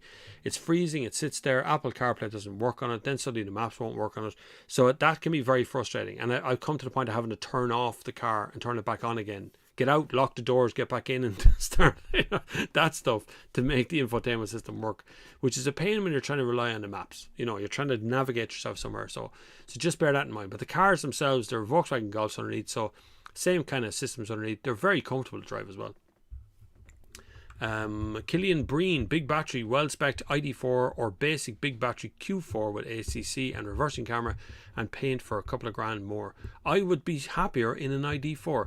I like ID4. I think it's one of the best electric cars you can buy. Yes, software is an issue. Yes, there is some crashes on it, but I still think it's one of those big, comfy, long-range electric cars, and it's space for everything you've ever wanted to do. My second favourite would be the Skoda, what's it called? come to a minute, the Enyaq, which is the electric version of that ID4 from Skoda. The EQA outside the door is probably my third favourite, but it's actually, if I was going to buy one, going to spend the money on it, I think I might buy that Mercedes. It's lovely, and it has everything, apart from active cruise control, but it has everything in it, and it's just a lovely thing to sit and drive in. And like I said, I drove from Portlaoise to Drogheda and back again last night, and I still have 40 kilometres range. I must charge that car. I forgot to charge last time when I came home. It was late. I just came in and went to bed. That was it, pretty much. It was wrecked. But I would sooner have the big battery, well-spec'd ID4 than have the Q4. It's a brand you're buying into. If you want to buy into the Audi brand, you're going to be buying into it that way. But you need a reversing camera on it. You can't see nothing out that back window. Aaron, hey Bob, now I don't keep up to date with the current electric cars, but is there any car that some sort of solar panel help boost the battery whilst driving? There was a few that came with it, but it was more about keeping the 12 volt charge than the actual big battery charge. You wouldn't get enough solar panels on the roof of a car to actually make much of a difference to the charge inside a car. You might if you lived in Spain, but if you've ever been down to Spain, most people park their cars in the shade in Spain. You know, they don't park them in the sun, so very little solar panel activity would happen in a car, simply because your car would cook in the sun in Spain. The parts of Spain is very hot, but you would get enough of a charge from solar panels on the roof of a car to charge a 12 volt, and that has been done multiple times in the past to keep the 12 volt topped up. But how often does the 12 volt battery go dead these days? When you think about it, how often do you see batteries being jumped? Apart from when I called the AA to jump my car, that happened. That's what made all the lights on the dashboard come on. They were around. A lovely guy called Francis came around to the house here and replaced my battery for me. That was the AA. I'm still a member. Aaron, hey Bob. Now that's only a tenner a month. I think the AA is not. It's not expensive. Now I don't keep. Oh, I did one. Mr. Craig Buckley, have you driven the MG Estate EV? I haven't. Do you know that? No NCAP rating on that one car either. But no, I haven't actually driven the MG EV Estate. That is coming. It is in my list of cars to drive. That list is extensive now. It's very long. I think I'm booked out till like October, November this year. It's kind of scary how many cars will come on the market. Refreshes and otherwise. Just kind of carry over stuff from last year as well. Things that should have come out that didn't. Remember last year I had a Volkswagen Passat, I think for 3 months or something, sitting out there. So I didn't have a single press car during that time. I still managed to make content all the time though. Keep up, everybody. Martin Gillespie. Hi Bob, I reviewed the Audi A7. A7 I have, yeah. Just a couple of A7 reviews on the channel. Still a lovely car. The one I like the most from that kind of range is the 640D Grand Coupe, which is an A7 in BMW form, and it's a lovely car to drive. A7 is gorgeous. They look well when they're lowered or when they're modified a little bit, so it's worth investing in them, but they're hard enough to find. Hobbs Arati says DVLC driver vehicle license centre in the UK are a joke. People are waiting for them to sort licenses out. Bus, lorry drivers, etc. are waiting 12 to 18 months and losing jobs while waiting. Ooh, welcome to your brothers. We're in exactly the same thing. The RSA here, the Road Safety Authority is what the first part is called, and the licensing crowd are called, can't remember. But we have a huge waiting list for licenses here. We have a huge waiting list for driving tests, for even theory tests, which are now being done online, and they can't. Invigilators not turning up. I had one girl crying the other night on TikTok saying that she had to wait 5 hours in front of a laptop waiting for someone to turn up and couldn't go out of the screen because then you lose your place in the queue, and it's just this scary. 5 hours later, she passed, but it took 5 hours to do the test. So there is a lot of problems in the system. It seems to me that during lockdown, many people who could have worked on things in an isolated form did not work on that thing. They took the payment and stayed at home. And now that we're coming back to work, they're only starting to work on the thing when we know they should be working on it all along. So we still have this slow grind forward, which is just nice. But we'll get there. We'll get there. A lot of patience required. Irish lockdown has been very, very long. We are now like a year and a half in lockdown of some sort. Now, we're not even calling it level 5 anymore. Now it's, I don't know what level we're at. We're giving up on the level thing. Now we're just opening and closing things all we want. Next month we're supposed to be opening up the pubs full time. And now that looks doubtful. Now we see Micheál Martin going on the television going, I'm not so sure we can open them. Oh, there's me wife now. Look at that. We're back. We're definitely back. We're back, and we have lemon and ginger tea. Would you believe it? She's trying to clean me up. I've put on a bit of puppy fat over the lockdown because it's so hard not to just nip and eat stuff. Just go, nom, nom. You know what I mean? It's so hard not to do that these days. So now I've tried to do. I did a bit of intermittent fasting, which was interesting. I quite liked it. I did 4 days straight of that, and then one day, Friday, we took it off because we were getting a pizza for dinner, which was lovely. Thank you, Supermax, who sorted out the pizza, which was very good. We had a lovely, lovely time over the weekend so far. But when we're looking at the licensing things right now, there's loads of people who have not done the job sitting at home. They've been sitting at home doing nothing. And rightly so. I don't disagree. They should have been. If someone's going to pay you to sit at home and do nothing, well, do nothing then. But really, we got to get the shoulder back to the grindstone now and start moving on. I don't agree with more lockdowns. I don't know what we're doing. I've had my first vaccine, first dose of it. I got Pfizer vaccine. I think it was 2 weeks or 3 weeks ago now at this stage. It's a while ago. It feels like a long time ago. Maybe it wasn't that long ago. And it was fine. I've had absolutely no reaction whatsoever to the first dose of it. Nothing. I had a sore arm here, like I got a punch in the top of my arm. You'd think someone gave me a dead arm. It just felt like someone had given me, a secondary school, those knuckles coming down the back of your arm. That's what it felt like for a day or two. That disappeared. And I've had no swellings, no nothing now. So, but if the vaccine is not the solution, then stop talking about the vaccine. If we can't use the vaccine to open up all the pubs and get everything back to normal, then the vaccine's useless to us. So does it work or does it not work? Is the question most people have at this stage. You can still get COVID even though you have the vaccine. So what's the point then? Why don't we just forget about it? It seems very, very annoying. Nan McHugh says, the ever innovative thinking of Irish politicians when facing a problem, tax the bollocks of it. You're dead right, Niall. That is the answer for nearly everything that ever happens in Ireland. If you don't understand it, tax it. When you do understand it, tax it properly. That is exactly what they do. They don't understand water, so they wanted to tax it. They don't understand the need for fuel. They don't understand fuel poverty. I think that's what's going on, really. Most of the politicians out there don't believe that fuel poverty is real, when in actual fact it is. Young people, and I meet them all the time now, especially coming out of TikTok and going to car shows and stuff. You meet them all the time. I'm talking about people in their 20s who maybe have a part-time job or a full-time job if they're lucky.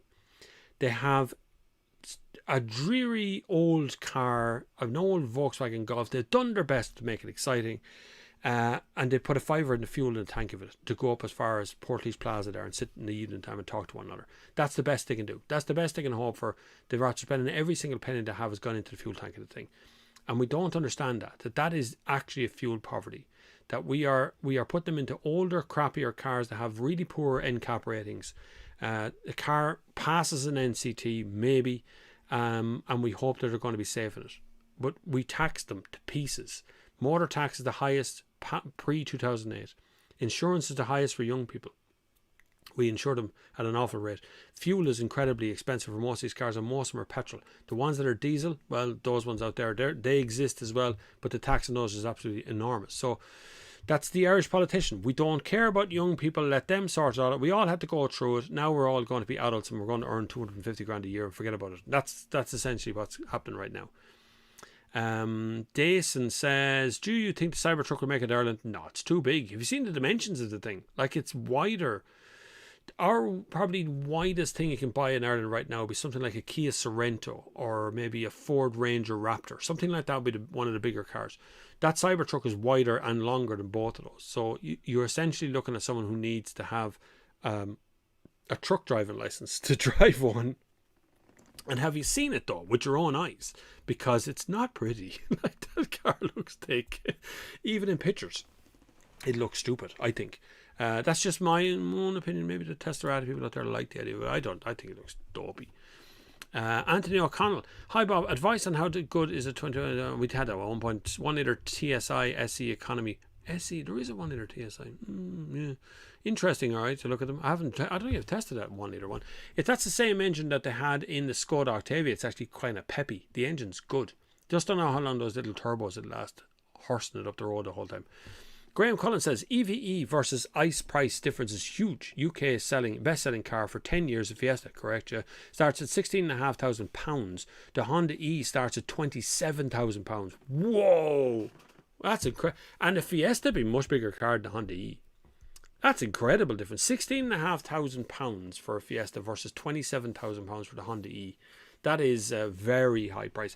I think the Honda E is a cool car.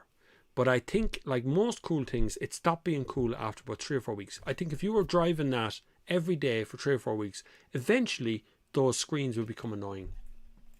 Just saying, because sometimes you just want a physical button. And what happens when one of those screens break? I know it's a Honda, it probably won't break, but what happens? Like, think about it. Froggle Rock 808 says, what's your top 3 fully electric cars? Right now, that Mercedes EQA, even though it doesn't look brilliant, I don't think on the outside, I don't think it's the best looking of the cars, but I think it's probably the finest. I forgot it was electric. That's what I wanted to do with electric cars all along, was just kind of forget that they're electric. You know, you don't want to be thinking about that all the time.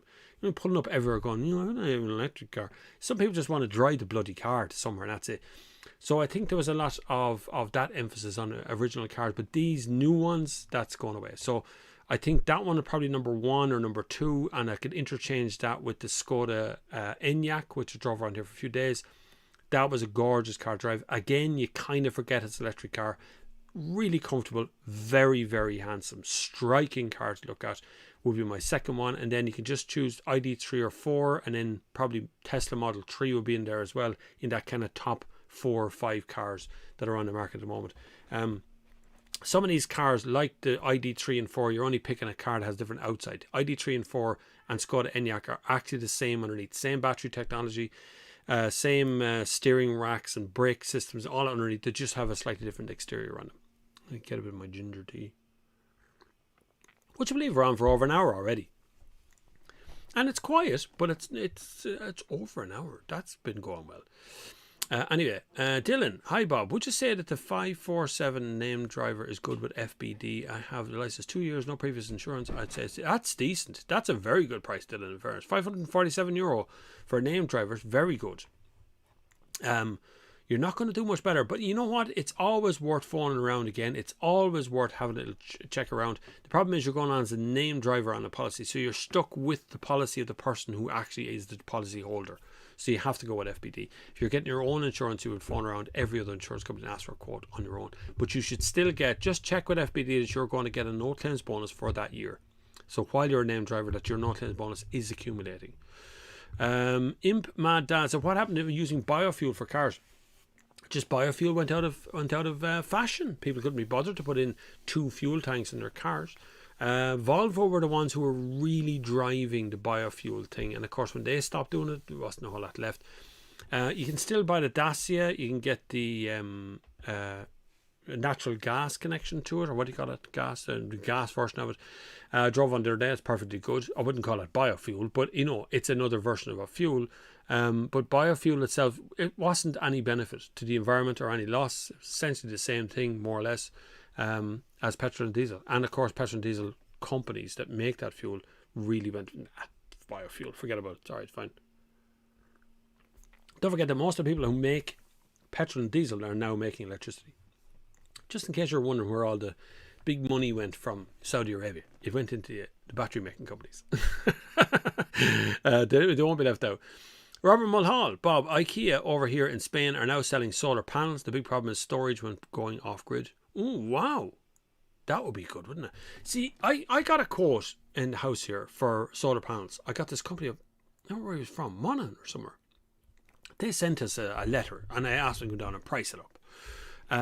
The front of my house faces north-ish. North is kind of over that way, and south is kind of this way. So the 2 sides of my roof would have to get solar panels on it, right? Now, there's a drawback with this because you have to get planning permission for solar panels, and they will only allow so many solar panels on the planning permission. So I couldn't get it to get solar panels on both sides of the house, because I'd have to have them on both sides of my roof, because it wouldn't work out. I'd only get morning sun or evening sun if I do it one way or the other. So there are things that need to be pushed out of the way, like planning permission for solar panels on your roof. I mean, it's your roof. It's not doing anything else other than being a roof and keeping the house dry, preferably mostly dry. So I don't see why you would need planning permission to put up solar panels on a roof. I understand planning permission in a garden or something, you're putting in solar panels, but that's a different story. But I'd love to see them being sold at a reasonable rate. It's the price of these things, as always, that drives all that up. John Cross is here. Hi, John. Can normal cars come see cars in Junction 14? Yeah, of course, no problem. It's a normal operational day for Junction 14, so come along. Anyone who's just joined, hasn't heard it before, Junction 14 on the 31st of July. I'm hosting a car meet along in conjunction with Republican Motors, myself and Jason McConnon. He's McConnon Dealerships from Monaghan. And Kildare Car Scene are also going to be involved in that as well. Between the whole lot of us, we're going to bring a lot of cars. There's people coming from Scotland and Wales. There's people coming from England as well to come along to the meet. Never meant to be that size, but we started putting it up on TikTok, and I only did one TikTok the other day, and already I think there's going to be over 1,000 cars at it, I would suggest. It looks that way to me anyway. But then you never know what way it's going to turn out. It's in conjunction with Junction 14. The night is going to be supporting Barrestown Camp, which is any donations that are given on the night are going to that. I'll bring some merch along people can buy as well. We make a donation to Barrestown as well. There'll be a raffle on the night. I'm trying to organise a few little cool things to do on the night as well, besides doing donuts, which is not allowed. Burnouts, donuts, no thank you, go to a different car meet. But yes, normal cars can drop on if you want to. Dean Reynolds, do you think a 1.6 Jetta as a bad starter car, Bob? Got quoted 1,500 insurance, thanks. Everybody runs for the Volkswagens. Dean, being honest with you, insurance companies tend to penalise Volkswagen because young people tend to drive Volkswagens. Jetta, Golf, Passat, Bora, whatever one you want to pick, they're all the ones that are picked out by young people that want to drive them. You will get a cheaper quote on a Japanese car, like a Corolla or any of those cars. You'll get cheaper quotes. But when you get 1,500 quid first time insurance, it's not that bad. It's not the worst quote I've ever heard. I would expect you to get closer to 1,200, but Jettas are nailed by insurance company because they don't like young people driving those cars, because you guys drive a lot of those Jettas. Just stay away from IS200s. They are everywhere. Dave McCarthy, in the US we have fast charging on highways but not vacation destinations. I want to go spend a week at, does Europe have that problem too? Yes, it does. We tend to put very fast charging stations on motorways, on cross points. People going north to south will pass through an area to get a fast charge while they're there. I talked to a lovely man the other day, and his name escapes me. He was driving a Tesla Model 3. I met him in Junction 14. Himself and his wife, lovely people. He was telling me all about his adventures in the Tesla Model 3 in the south of Ireland. He was driving around Kerry and Cork, and what he was doing was going to the Tesla destination chargers. So he would drive to the hotel, he'd plug in, go upstairs, go to bed, do his stuff in the hotel. Next morning, get up, the car's fully charged, off he goes, drive around the place, come back to the hotel, fill it up again. And he reckons he drove the whole weekend all around Cork for free, because the destination charges included with your hotel. So he got free charges every night, which is kind of clever. But we don't do fast chargers in holiday destinations, no, because fast chargers are really expensive to install. You're talking between 16 and 20,000 euro per unit. They can be really, really expensive. And then you lose that space. Like I seen this morning on the Irish EV Owners Association publishing pictures of a van parked in an electric car charging point. And I know it's a pain in the ass. I get it. But, I think you need to stop putting pictures of people like that. I think you need to approach the driver and go, why are you parked there? Much better than publishing them anonymously online. But we still have a problem with fast charging here as well, in that they take up a huge amount of space. And not everybody wants to fast charge, because it's really expensive to fast charge here. Anthony O'Connell says, I have a 2019 Nissan Pulsar. It would be a great, would the Seat be an upgrade? Yes, it would, Jeff. Nissan, yeah, from a Nissan Pulsar. Fairly basic cars, Nissan Pulsar. But don't forget what I said about the Seat infotainment system. The Nissan is going to be more reliable infotainment, for sure. Anthony O'Connell said that. Mo Beats. Haven't seen you in a while. Hey Bob, hope you're well. Alternatives to the new Kia Sorento, alternatives to the Kia Sorento PHEV, there isn't one. Amazingly, Kia have stole the entire market of PHEV with the size of that car. There's nothing much else that's come on the market that's even close to the way it drives, the way it feels, the way it handles, the kit in it. It's really well spec'd. I wouldn't advise another car at that size in PHEV from anybody. The only thing you can look at after that is the X5. You'd have to go up into BMW level to get their PHEVs, which are good, but very expensive. Dilbert says, we got absolutely shafted this week on VRT. Everybody does every week. For a Japanese Silva at €18,500. The same car 2 months ago was 8,000. It's an absolute disgrace and a scam. Now, Dilbert, you can appeal that, just so you know.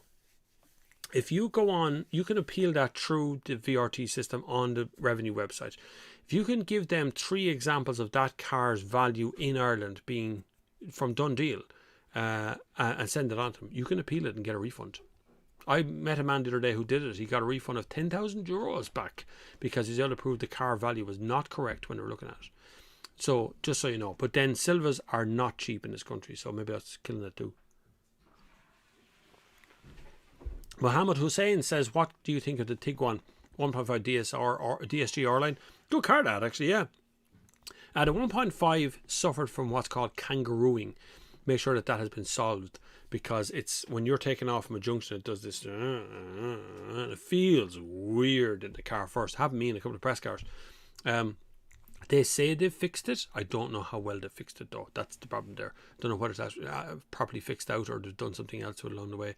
So make sure that's not done. But the car itself, Tiguan's are great cars. Yeah, no problem with Tiguan. Anthony O'Connell, any advice on another make would be better than Skoda Scala? Scalas are actually alright. I know it came under fierce scrutiny here in Ireland. People didn't like it. Most journalists go, no, I don't know why you have Scala. I kind of like Scala. I thought it was a good little car. Just a standard little 5-door hatchback. You get them with small engines in them as well. So they were nice to drive. But would be better better than a Skoda Scala? What else would be in that range? There wouldn't be much in the Skoda Scala range that would be even a competitor to it. I'll think about that one. Mary says, hi Bob, great reviews. Thanks, no problem at all. Question 1. Any tips for persuading dealers to allow decent time for test driving? That can be a tricky one because of COVID lockdown. They don't even like letting you off on your own, really. But I would have no problem ringing a dealership and say, I want to test drive your car, but I want it overnight or whatever. I want it for an evening. A lot of the dealerships will do that if they get to know you and they get your details and your insurance, they transfer your insurance over to, ask them for a loan of the car. I mean, that happens from time to time. I don't know whether they'd be interested in doing that with you unless you were absolutely serious about buying the car. Question 2, we are moving from a 16-year-old Mondeo to a RAV4. Much difference in size? Yes. Mondeo is bigger in the cabin. RAV4 is slightly smaller in the cabin if it's a new RAV4. But the RAV4, it has a much higher seating position. It's a lovely car to drive. RAV4 is probably one of my favourite sort of hybrid SUVs. It's a big car. It's bigger than it looks on the outside. As for the test driving, it can be really difficult. Sometimes they only have one car, so you end up taking a car for the whole night. That's a problem. But try arranging picking it up in the evening time when it's sitting outside the front of the dealership, not going anywhere anyway, and you bring it back the next morning like 10 o'clock. Then you have it overnight. You will have to transfer your insurance to it though. Martin Gillespie says, looking at a 3-litre bi-turbo, great car. Bi-turbo is wonderful. What a deadly car to drive, and always was. The sound of that engine is brilliant. Synthetic a little bit, but it sounds like a V8 inside the car. You can't go wrong. Like 1,200 kilometre range in the fuel tank, but it sounds like a V8. What's wrong with that? National Driver Licensing Service, correct, Edward Dunn. NDLS is the one that actually does the licensing bit of the Road Safety Authority. The NDLS work together a lot, and the Road Safety Authority and the Gardaí work together a lot. And then you used to have the National Roads Authority, which is now gone. It's folded into something else. It's all very complicated. Lots of quangos, let's just say. They've all got some responsibility. Paul O'Connor says, is there any info on self-charging EVs yet? Would one imagine the next evolutionary stage? Well, they do kind of self-charge right now when you decelerate, but you have to decelerate an awful lot and to get a decent charge of it. Volkswagen say that you can't be bothered. They take it off. They make it completely freewheel. So they don't bother with the charging because they don't reckon you get enough out of it anyway. Mercedes say you do get some out of it. They add some. Tesla adds some. They all add some somewhere or another. But Volkswagen are the ones that, well, Audi particularly, were going, nah, you don't need that self-charging thing. It doesn't make any sense. You don't get it. All you're doing is scrubbing scrubbing the power off. You're not getting anywhere. I don't think they actually put in that regen braking thing into the Audi RS, the RS e-tron or the e-tron RS, whatever that was called. I can't remember it being in it for some reason. But as self-charging, no, I don't think it will. I don't think they're going to get that to that point, Paul, to be honest, because batteries just discharge. They only do one thing. They just discharge, and that's all they're ever going to do, I'd say. We'll have to get some other sort of technology to go with it for them to charge themselves again. John Cross says, I got my license after 6 months. We're up, so I had no trouble with my license. Lessons, etc. got last week. Nice, that's all right. You got your 6 months done as well.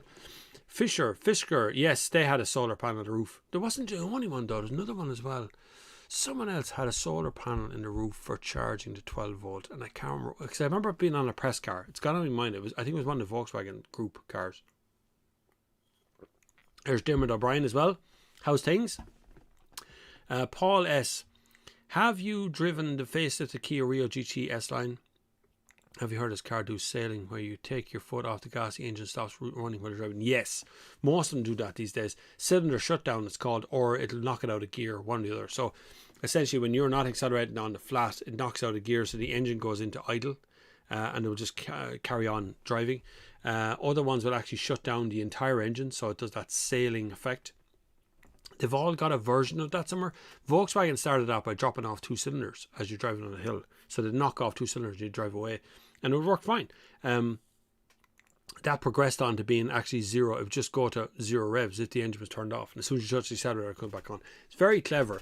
I don't know how much fuel you actually save doing it. I don't know. It's so hard to estimate how much these things actually save. Whether they save anything or it's just a gimmick or whatever. I'm not sure. But sailing in a car sounds good though, doesn't it? Hobbs says, DVLC on strike. Been off for the last 3 weeks. People are spending all day on the phone to them to be told they're busy, ring back later. Oh my God. That'd be very frustrating for any drivers out there trying to get something done with their license. Which reminds me, I need a new passport. I actually booked in my first press trip. So hopefully we'll all be back to normal in October because I have a press trip on. Could you please open the airports? Thank you. Dason says, Bob, what do you think of the new Model S Plaid? Crazy spec for normal drivers have. It is kind of very fast. I mean, there must be a limit to this 0 to 60. Now I know Tesla cheat, right? Let's be serious. Tesla cheat on their 0 to 60 times. It's not not for a start. They don't count the first 30 or 40 feet, right? If you look it up, that's actually true. So realistically, they're not 60 times. They're much more realistic versus everybody else. Just everybody else actually counts the first 30 feet. It's actually 0 to 100. So that's why you see Matt Watson get the 0 to 60 times or 0 to 100 km an hour time right, and it's close to everybody else apart from Tesla. But the Plaid one looks interesting because 800 kilometers range, which I'm sure is ideal world conditions. That steering wheel with the 2 things on it, like Knight Rider thing, that's illegal. You won't be allowed to have a steering wheel like that. That wouldn't be. I can't imagine any licensing authority actually licensing a steering wheel that shape. It looks dangerous. I mean, if you cross your hands on it, you can't reach the other side, it just looks dangerous. But it looks interesting. But the car itself, this not 60 times, this high speed stuff going on, there has to be a limit to that. Now ordinary people are buying what should be an ordinary car for relatively okay prices, but they're getting supercar performance for it. So that's kind of scary. That car can be going very fast in such a short space of time. It's actually lethal. Okay, my wife says she's going out. They're leaving me. That's it. I'm on my own now. Lads night in. Woohoo! Lovely jubbly. Fast Trace 14 says, best first car for a young lad that has cheap tax, insurance and easy to maintain for $3,000. A Corolla. Anything under 1.4 really. Once the engine size stays down, the insurance companies tend to play ball with you. You're not buying a big 2-litre diesel or 2-litre petrol or something. There's a list you can come up with loads of little cars on it, like Kia Picanto, Nissan Micra, Yaris, Hyundai i10, even an i20. Kia Rio is another one as well. Throw in there. The Corolla does them. Everybody does a small engined car in that range. Every car company has one. Just use your head when you're buying the right car. If you want something to last a while, buy a Japanese car. I know European cars can last, but only if they're minded. They really have to be minded from start to finish. What's the crack, says Bob? Where's Junction 14? I'm thinking of going the N7. So the M7 on the way down from Dublin. It is Junction 14 on the M7 Mayfield, just outside Montstreven. Everybody in the country can reach it. It is one of the busiest petrol stations in the whole country. We've done a meet there already. We did a sort of a surprise meet. We actually organised it in a week.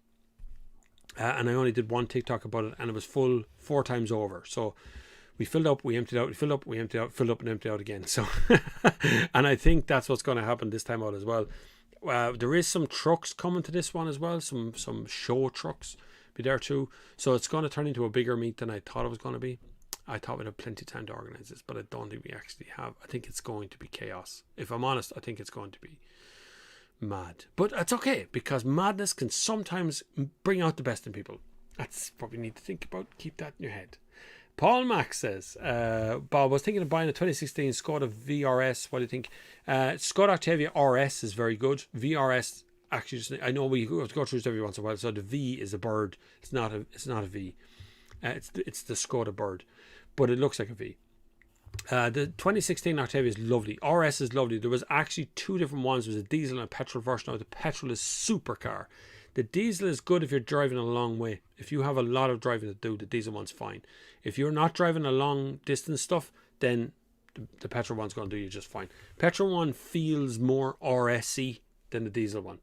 If you get what I mean, it feels more, like a fast car than the diesel one does. But they're still both great cars. Try if you can to get them in a state. They just look deadly. I think, it's my opinion, I think they look like rally support crew cars, or they're actually the Tour de France cars at the time. Anthony O'Connell says, sorry for all the questions about appreciative voice. No problem, this is what we're here for. So we're here for the 2 hours. Another 30 minutes to go yet. You're all right. Plenty of time. Gianni Hinku, hi from Belfast. Doesn't sound like a name that comes out of Belfast all that often. Thank you. Your usernames are all over the place. That doesn't even sound like a name, if I'm honest. Mark Ryan says, hi Bob, what's your favourite car you've ever reviewed?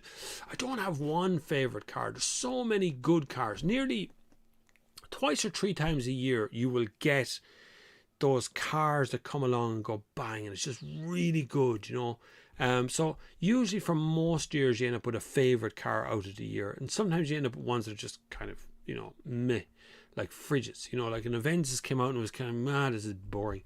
And in the same year I think they released a Corolla, which is really good. So some car companies do that as well.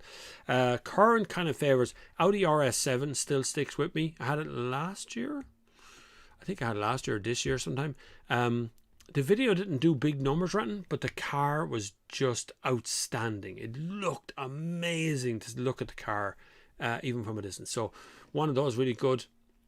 ID4 left me with a really good impression of electric cars. Tesla Model S, when it came out first, was really, really good. I'd go back to, say, something like the Alfa Romeo Giulia Quattrofoglio. That one, super car. There's so many cars that have kind of come and go over the years that have just been brilliant. They're remarkable cars. I'd love to buy an Alfa 159 Estate. That's what I'd actually like to buy for myself. It's not because it's the best car in the world. It's just I fell in love with the look of the car. Not even the engines or nothing. Just the look of the thing was just great. Rory Mohan, hi Bob, I'm thinking of buying a Ford Kuga ST Line PHEV as a Ford, or doing a 4K trade-in boost for my 11. That was the one that went on fire. I don't mean that out loud, but that was the one that went on fire, the PHEV one, that Kuga. It was recalled, some plastic thing was fixed or twiddled with, and it's all back to normal again now. Kuga's good, and has been good for a long time. Ford didn't do well with the PHEV stuff when it started off. First, because it started with Mondeo, and they put what looked like a coffin in the boot, and it encroached in the Mondeo actual boot space. Just this black.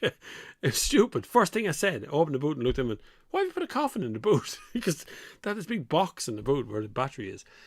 So they made mistakes at the beginning, but they seem to have solved that with the Kuga. And it looks well. Actually looks okay. 4K trade-in boost for 11D. What are they going to do with your events? Sell it on or destroy it? I just wondered, is that like a, trade-in, it's gone, I don't want to see it again. But nice car. You won't know yourself. Coming out of a Toyota Avensis from 11, which is a fairly boring standard car, the Kuga will feel like a great car. Robert Mulhall, thanks, Monovision. All right. Mark Turner Smith, remember the early 2000s, 2005 Vauxhall Astra biofuel models? Dire things, didn't last long. No. See, the problem is fuel is petrol, diesel is part of the lubrication system of a car. So technically, it's actually lubricating bits inside the car when it's going. So diesel is oily. If you ever put diesel on your fingers, it stays there. The smell stays there for ages until you wash it off. It doesn't evaporate. It sits there like an oil. So in a diesel engine, a lot of the lubrication comes from the actual fuel. Whereas petrol, modern petrol, is evaporating type fuel. So if it's on your fingers, it just evaporates off and actually leaves very little residue on your hand. So it's nearly gone after a couple of seconds. Like you can pour petrol on the ground and you can set fire to it. It's highly flammable. But diesel would put a match out on the ground, just with no combustible bits around it, just pouring on tarmac. So if you throw biofuel on the ground, you have to get it all right to make that happen, depending on what you want to use it for. So do you want wet fuel? Do you want dry fuel? Do you want that kind of dryness that comes? That's why lead replacement became popular for those kind of 80s cars that needed lead to run, because it's actually the lubrication of the fuel that's gone missing from petrol. But diesel still, that stinking stuff in your hand. It's actually horrible smell. I don't now, more electric cars, I actually don't miss putting diesel in cars. I used to have to carry around rubber gloves and everything with me because the smell, it would be on the steering wheel. You know, you get back into the car and you put your hands on the steering wheel and you go, oh no, I'm not putting diesel in the steering wheel as well. Ugh, smell of it there forever. But yeah, you're right, Mark. Vauxhall Astras, the older engine, the noise of the thing, they clattered their way up the road. The smell of diesel off them, the smell of biofuel off them. Do you remember Johnny Smith? Friend of the channel, he's on Instagram as well, and the Fully Charged show, not a Fully Charged, what's he called? Late Break Show. Do you remember Johnny Smith did a segment about putting chip fat into a diesel car from the 80s, a Mercedes?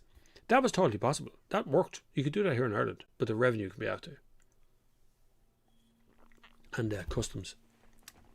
Just so you know, you're supposed to pay tax on it. Anthony O'Connell, would you be better off paying a bit more for a Skoda Kamiq than buying a new Seat Leon? Yes, Kamiq is a nicer car, by far.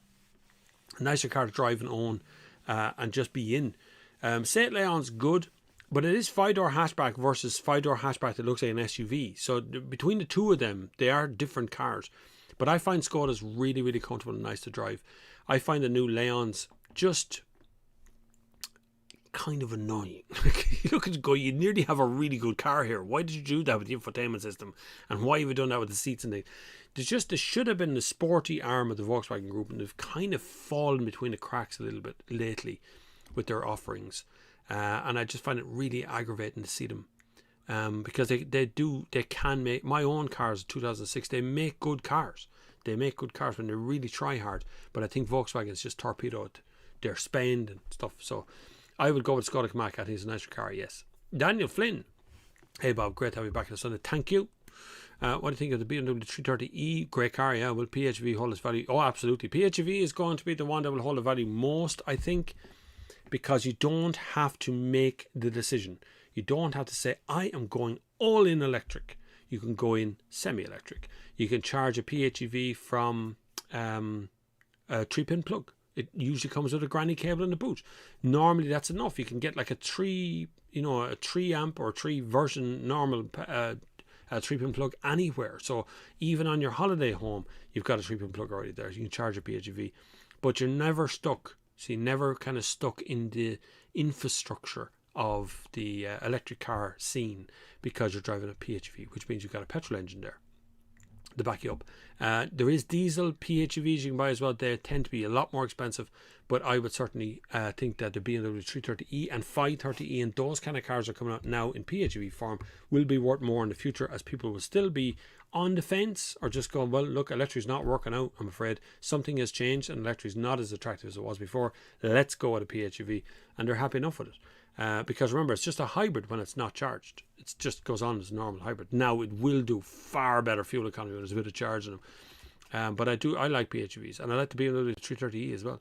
Not many of them around. There is a few now. The other day when I was in Kerry's making a film, I did see 3 of them, if memory serves, on the forecourt for sale.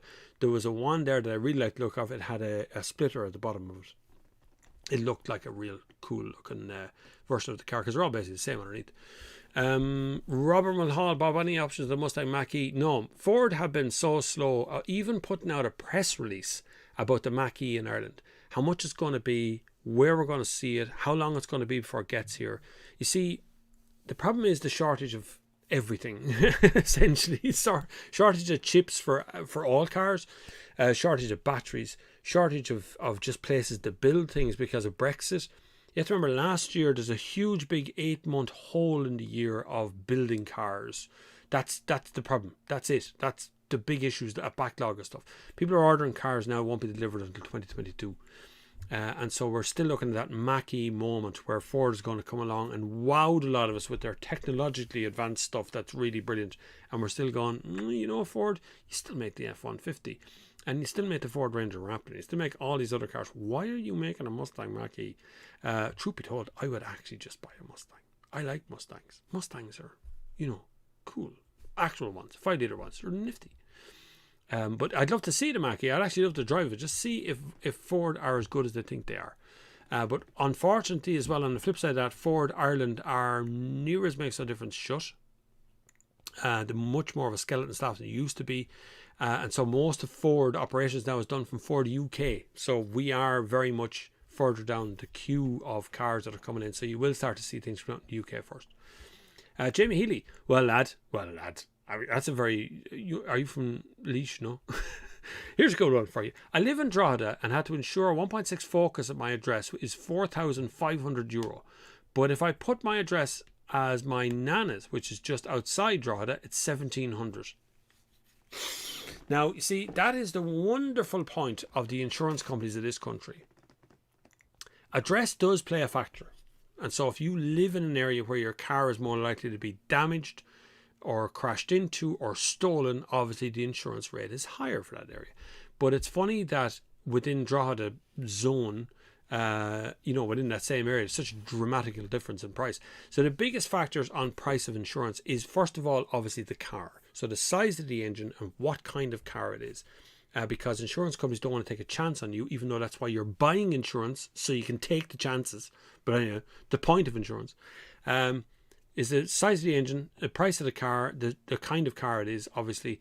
Then it's your age, then it's your address. They're the 4 things that really play the biggest factors on insurance. After that, it's where it's stored, kind of the age of the car plays a factor, the value of the actual car plays a factor, those kind of things. But it's more about repairing damage than actually replacing the car. So the value of the car isn't actually that biggest overall thing that involves it. But if you get it wrong, they'll hold you to it all the same. But it is a pain to see insurance companies do that to people, where they can just go from 4,500 quid to 1,700 quid because of a change of address. I'm still waiting for someone to ring up and ask the insurance, to ring up and get a quote off the car insurance, and then tell them that you're a girl. Ring them back and go, no, I'm a female. My name is Bobby Flavin and I'm a BOBBI and I'm a female. I haven't tried it to see. I know you're not allowed to do it. They're not allowed to do it. But yet I keep being told on TikTok in the comments from young drivers that their sister gets a better quote in the same house with the same car than they do as a male. Just saying. I'm only pointing things out like. Kieran Brown says, "Hello, Bob. It's the Silver Fox, only platform with a normal name." How are you, Kieran? The Silver Fox, I remember you from TikTok, yeah. John Cross, Bob, is there really much insurance cost between 1.6 and 2 litre cars? There can be, depends on the brand of car. If you were to take a Jetta 1.6 and a Jetta 2 litre, there would be a difference in value because the car is a bigger engine and it's actually more expensive anyway. But if you were to say something like a Corolla 2 litre petrol versus a Jetta 1.6 diesel, you probably find the Jetta's even higher on price because they load certain brands of cars and certain cars. They don't tell you what that loading comes from. They don't explain that to anybody. They just load the cars up and let you off because they know you're only going to ring about the car you want. Because if you're looking at a car, if you're asking a car insurance company about a car, they assume you own it. So you have to give them a license plate and everything off the car. So you've already bought the car. They know you have you. So they know you're not going to ring around looking for a different car. IDC said, looking forward to Junction 14 car meet. Hope all goes to plan for no messing. There won't be any messing. I'll tell you why I know there's 2 things here working in a favour. This is why myself and the management team of Junction 14 have been working together for the last about 2 months or so on this. First of all, there's only one road in and out of Junction 14. There isn't a back exit. So lads can't go out a back exit and do something stupid. They're going to have to do it in front of everybody. 2, there's CCTV cameras everywhere in Junction 14. The whole car park is covered by them. And 3, we've already been in contact with the Garda Síochána to talk about the night and see if we can do something with them. We're trying to get in touch with them to get people down so they know it's on. So we can do some traffic management and stuff. But also after our last meet there, it's going to be so full, it's actually very hard to get anything, to start messing at an event when there's too many people at it. It's just very hard to do it there. So hopefully, fingers crossed, everything goes well. Look, we're all into a bit of messing. We all like a bit of messing. We all want a bit of crack as well. But you can have crack without putting people in danger. And cars, by their very nature, are huge, expensive, heavy. They can do fierce harm when they're done wrong. So things go wrong when lads start to mess. And when things go wrong, that's where meets get cancelled. That's where things end up horrific. We end up with stuff on the front page in newspapers and stuff. We cannot have that. We need to have a meet like I had last night with a great, lovely time up in Drogheda last night, hanging around the car park. There was no mess at all. There was music. There was people hanging around. It was just chat. It was a chill out zone. That's exactly what we're after. Summer vibes in Junction 14 on the 31st of the month. If you want something a bit sooner than that, on the 12th, I think it's the 12th of July. Let me just look at my calendar now, make sure I'm right. Hold on. Sorry, the 11th of July, there will be a Cars and Coffee in Junction 14 at 10 a.m. if you want to come along to that. That's not necessarily my meet. That's just Junction 14 doing their thing. And on the 18th of July, there is a Cars and Coffee here in Portlaoise at Portlaoise Plaza. I'll be putting this out on my Instagram and on TikTok if you want to keep up to date. They're the kind of live place I can put things out on. So I'll put them out there too. So if you want to come down, I'll be at both of those if you want to come along. I'm going to be I'll be at both of those, and if it goes well, they'll be over before the Sunday service starts. So I'll do the Sunday service in the afternoon as well. See, working all day, every day. Thanks to your support over the last few months, I've been able to upgrade the camera. I have a new laptop. We have new lights. We have, what else? A new GoPro Hero 9. That's coming from you guys, from the support. Everything has gone into new equipment, which is why the videos now look glossier and nicer somehow. I don't know. It depends on which one you're watching, obviously. So some of the older ones are still filtered through, by the way. Some of the old Canon ones. Paul S. Hi Bob, I was thinking of buying a Peugeot 208 GT. What's your advice on the small steering wheel? I don't like that. It blocks the dashboard. It just drives me. That small steering wheel really gets me, Paul. I'm 6'1".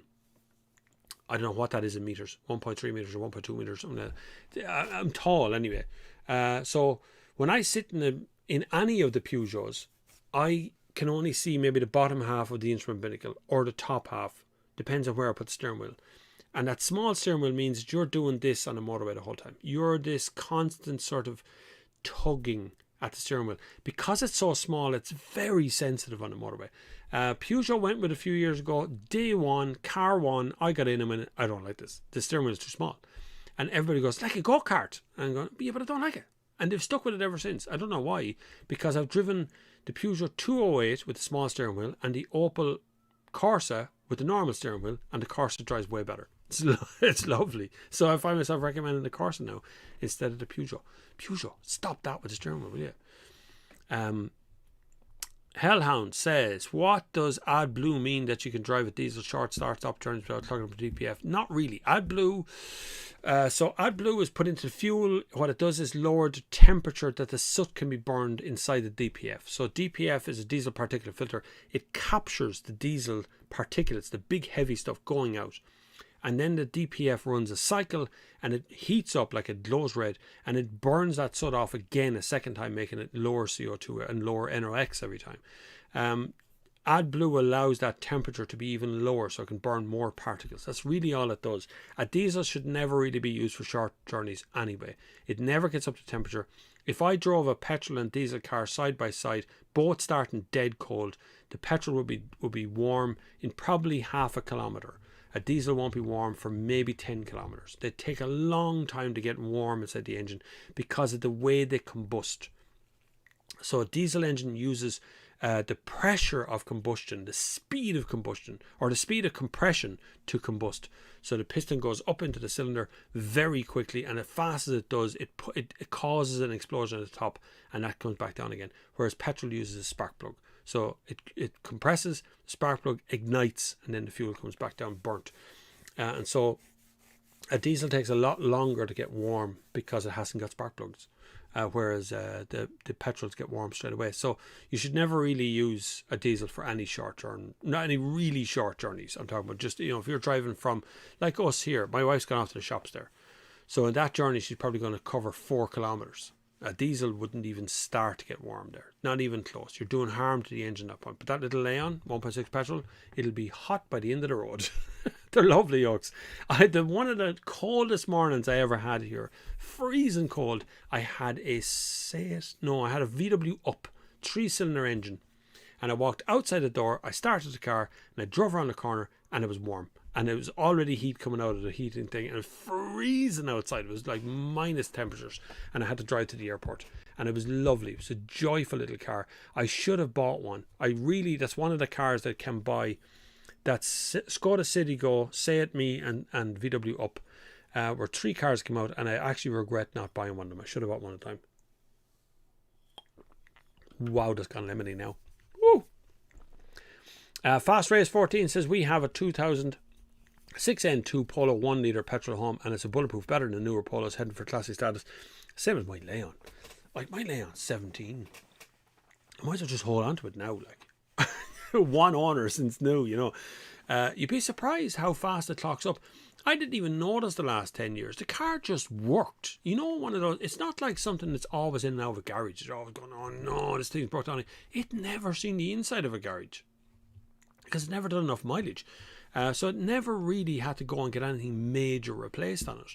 So it's only ever been servicing that we've done it. Now, like a service on that was, I think even at a main dealer, it was 120 quid.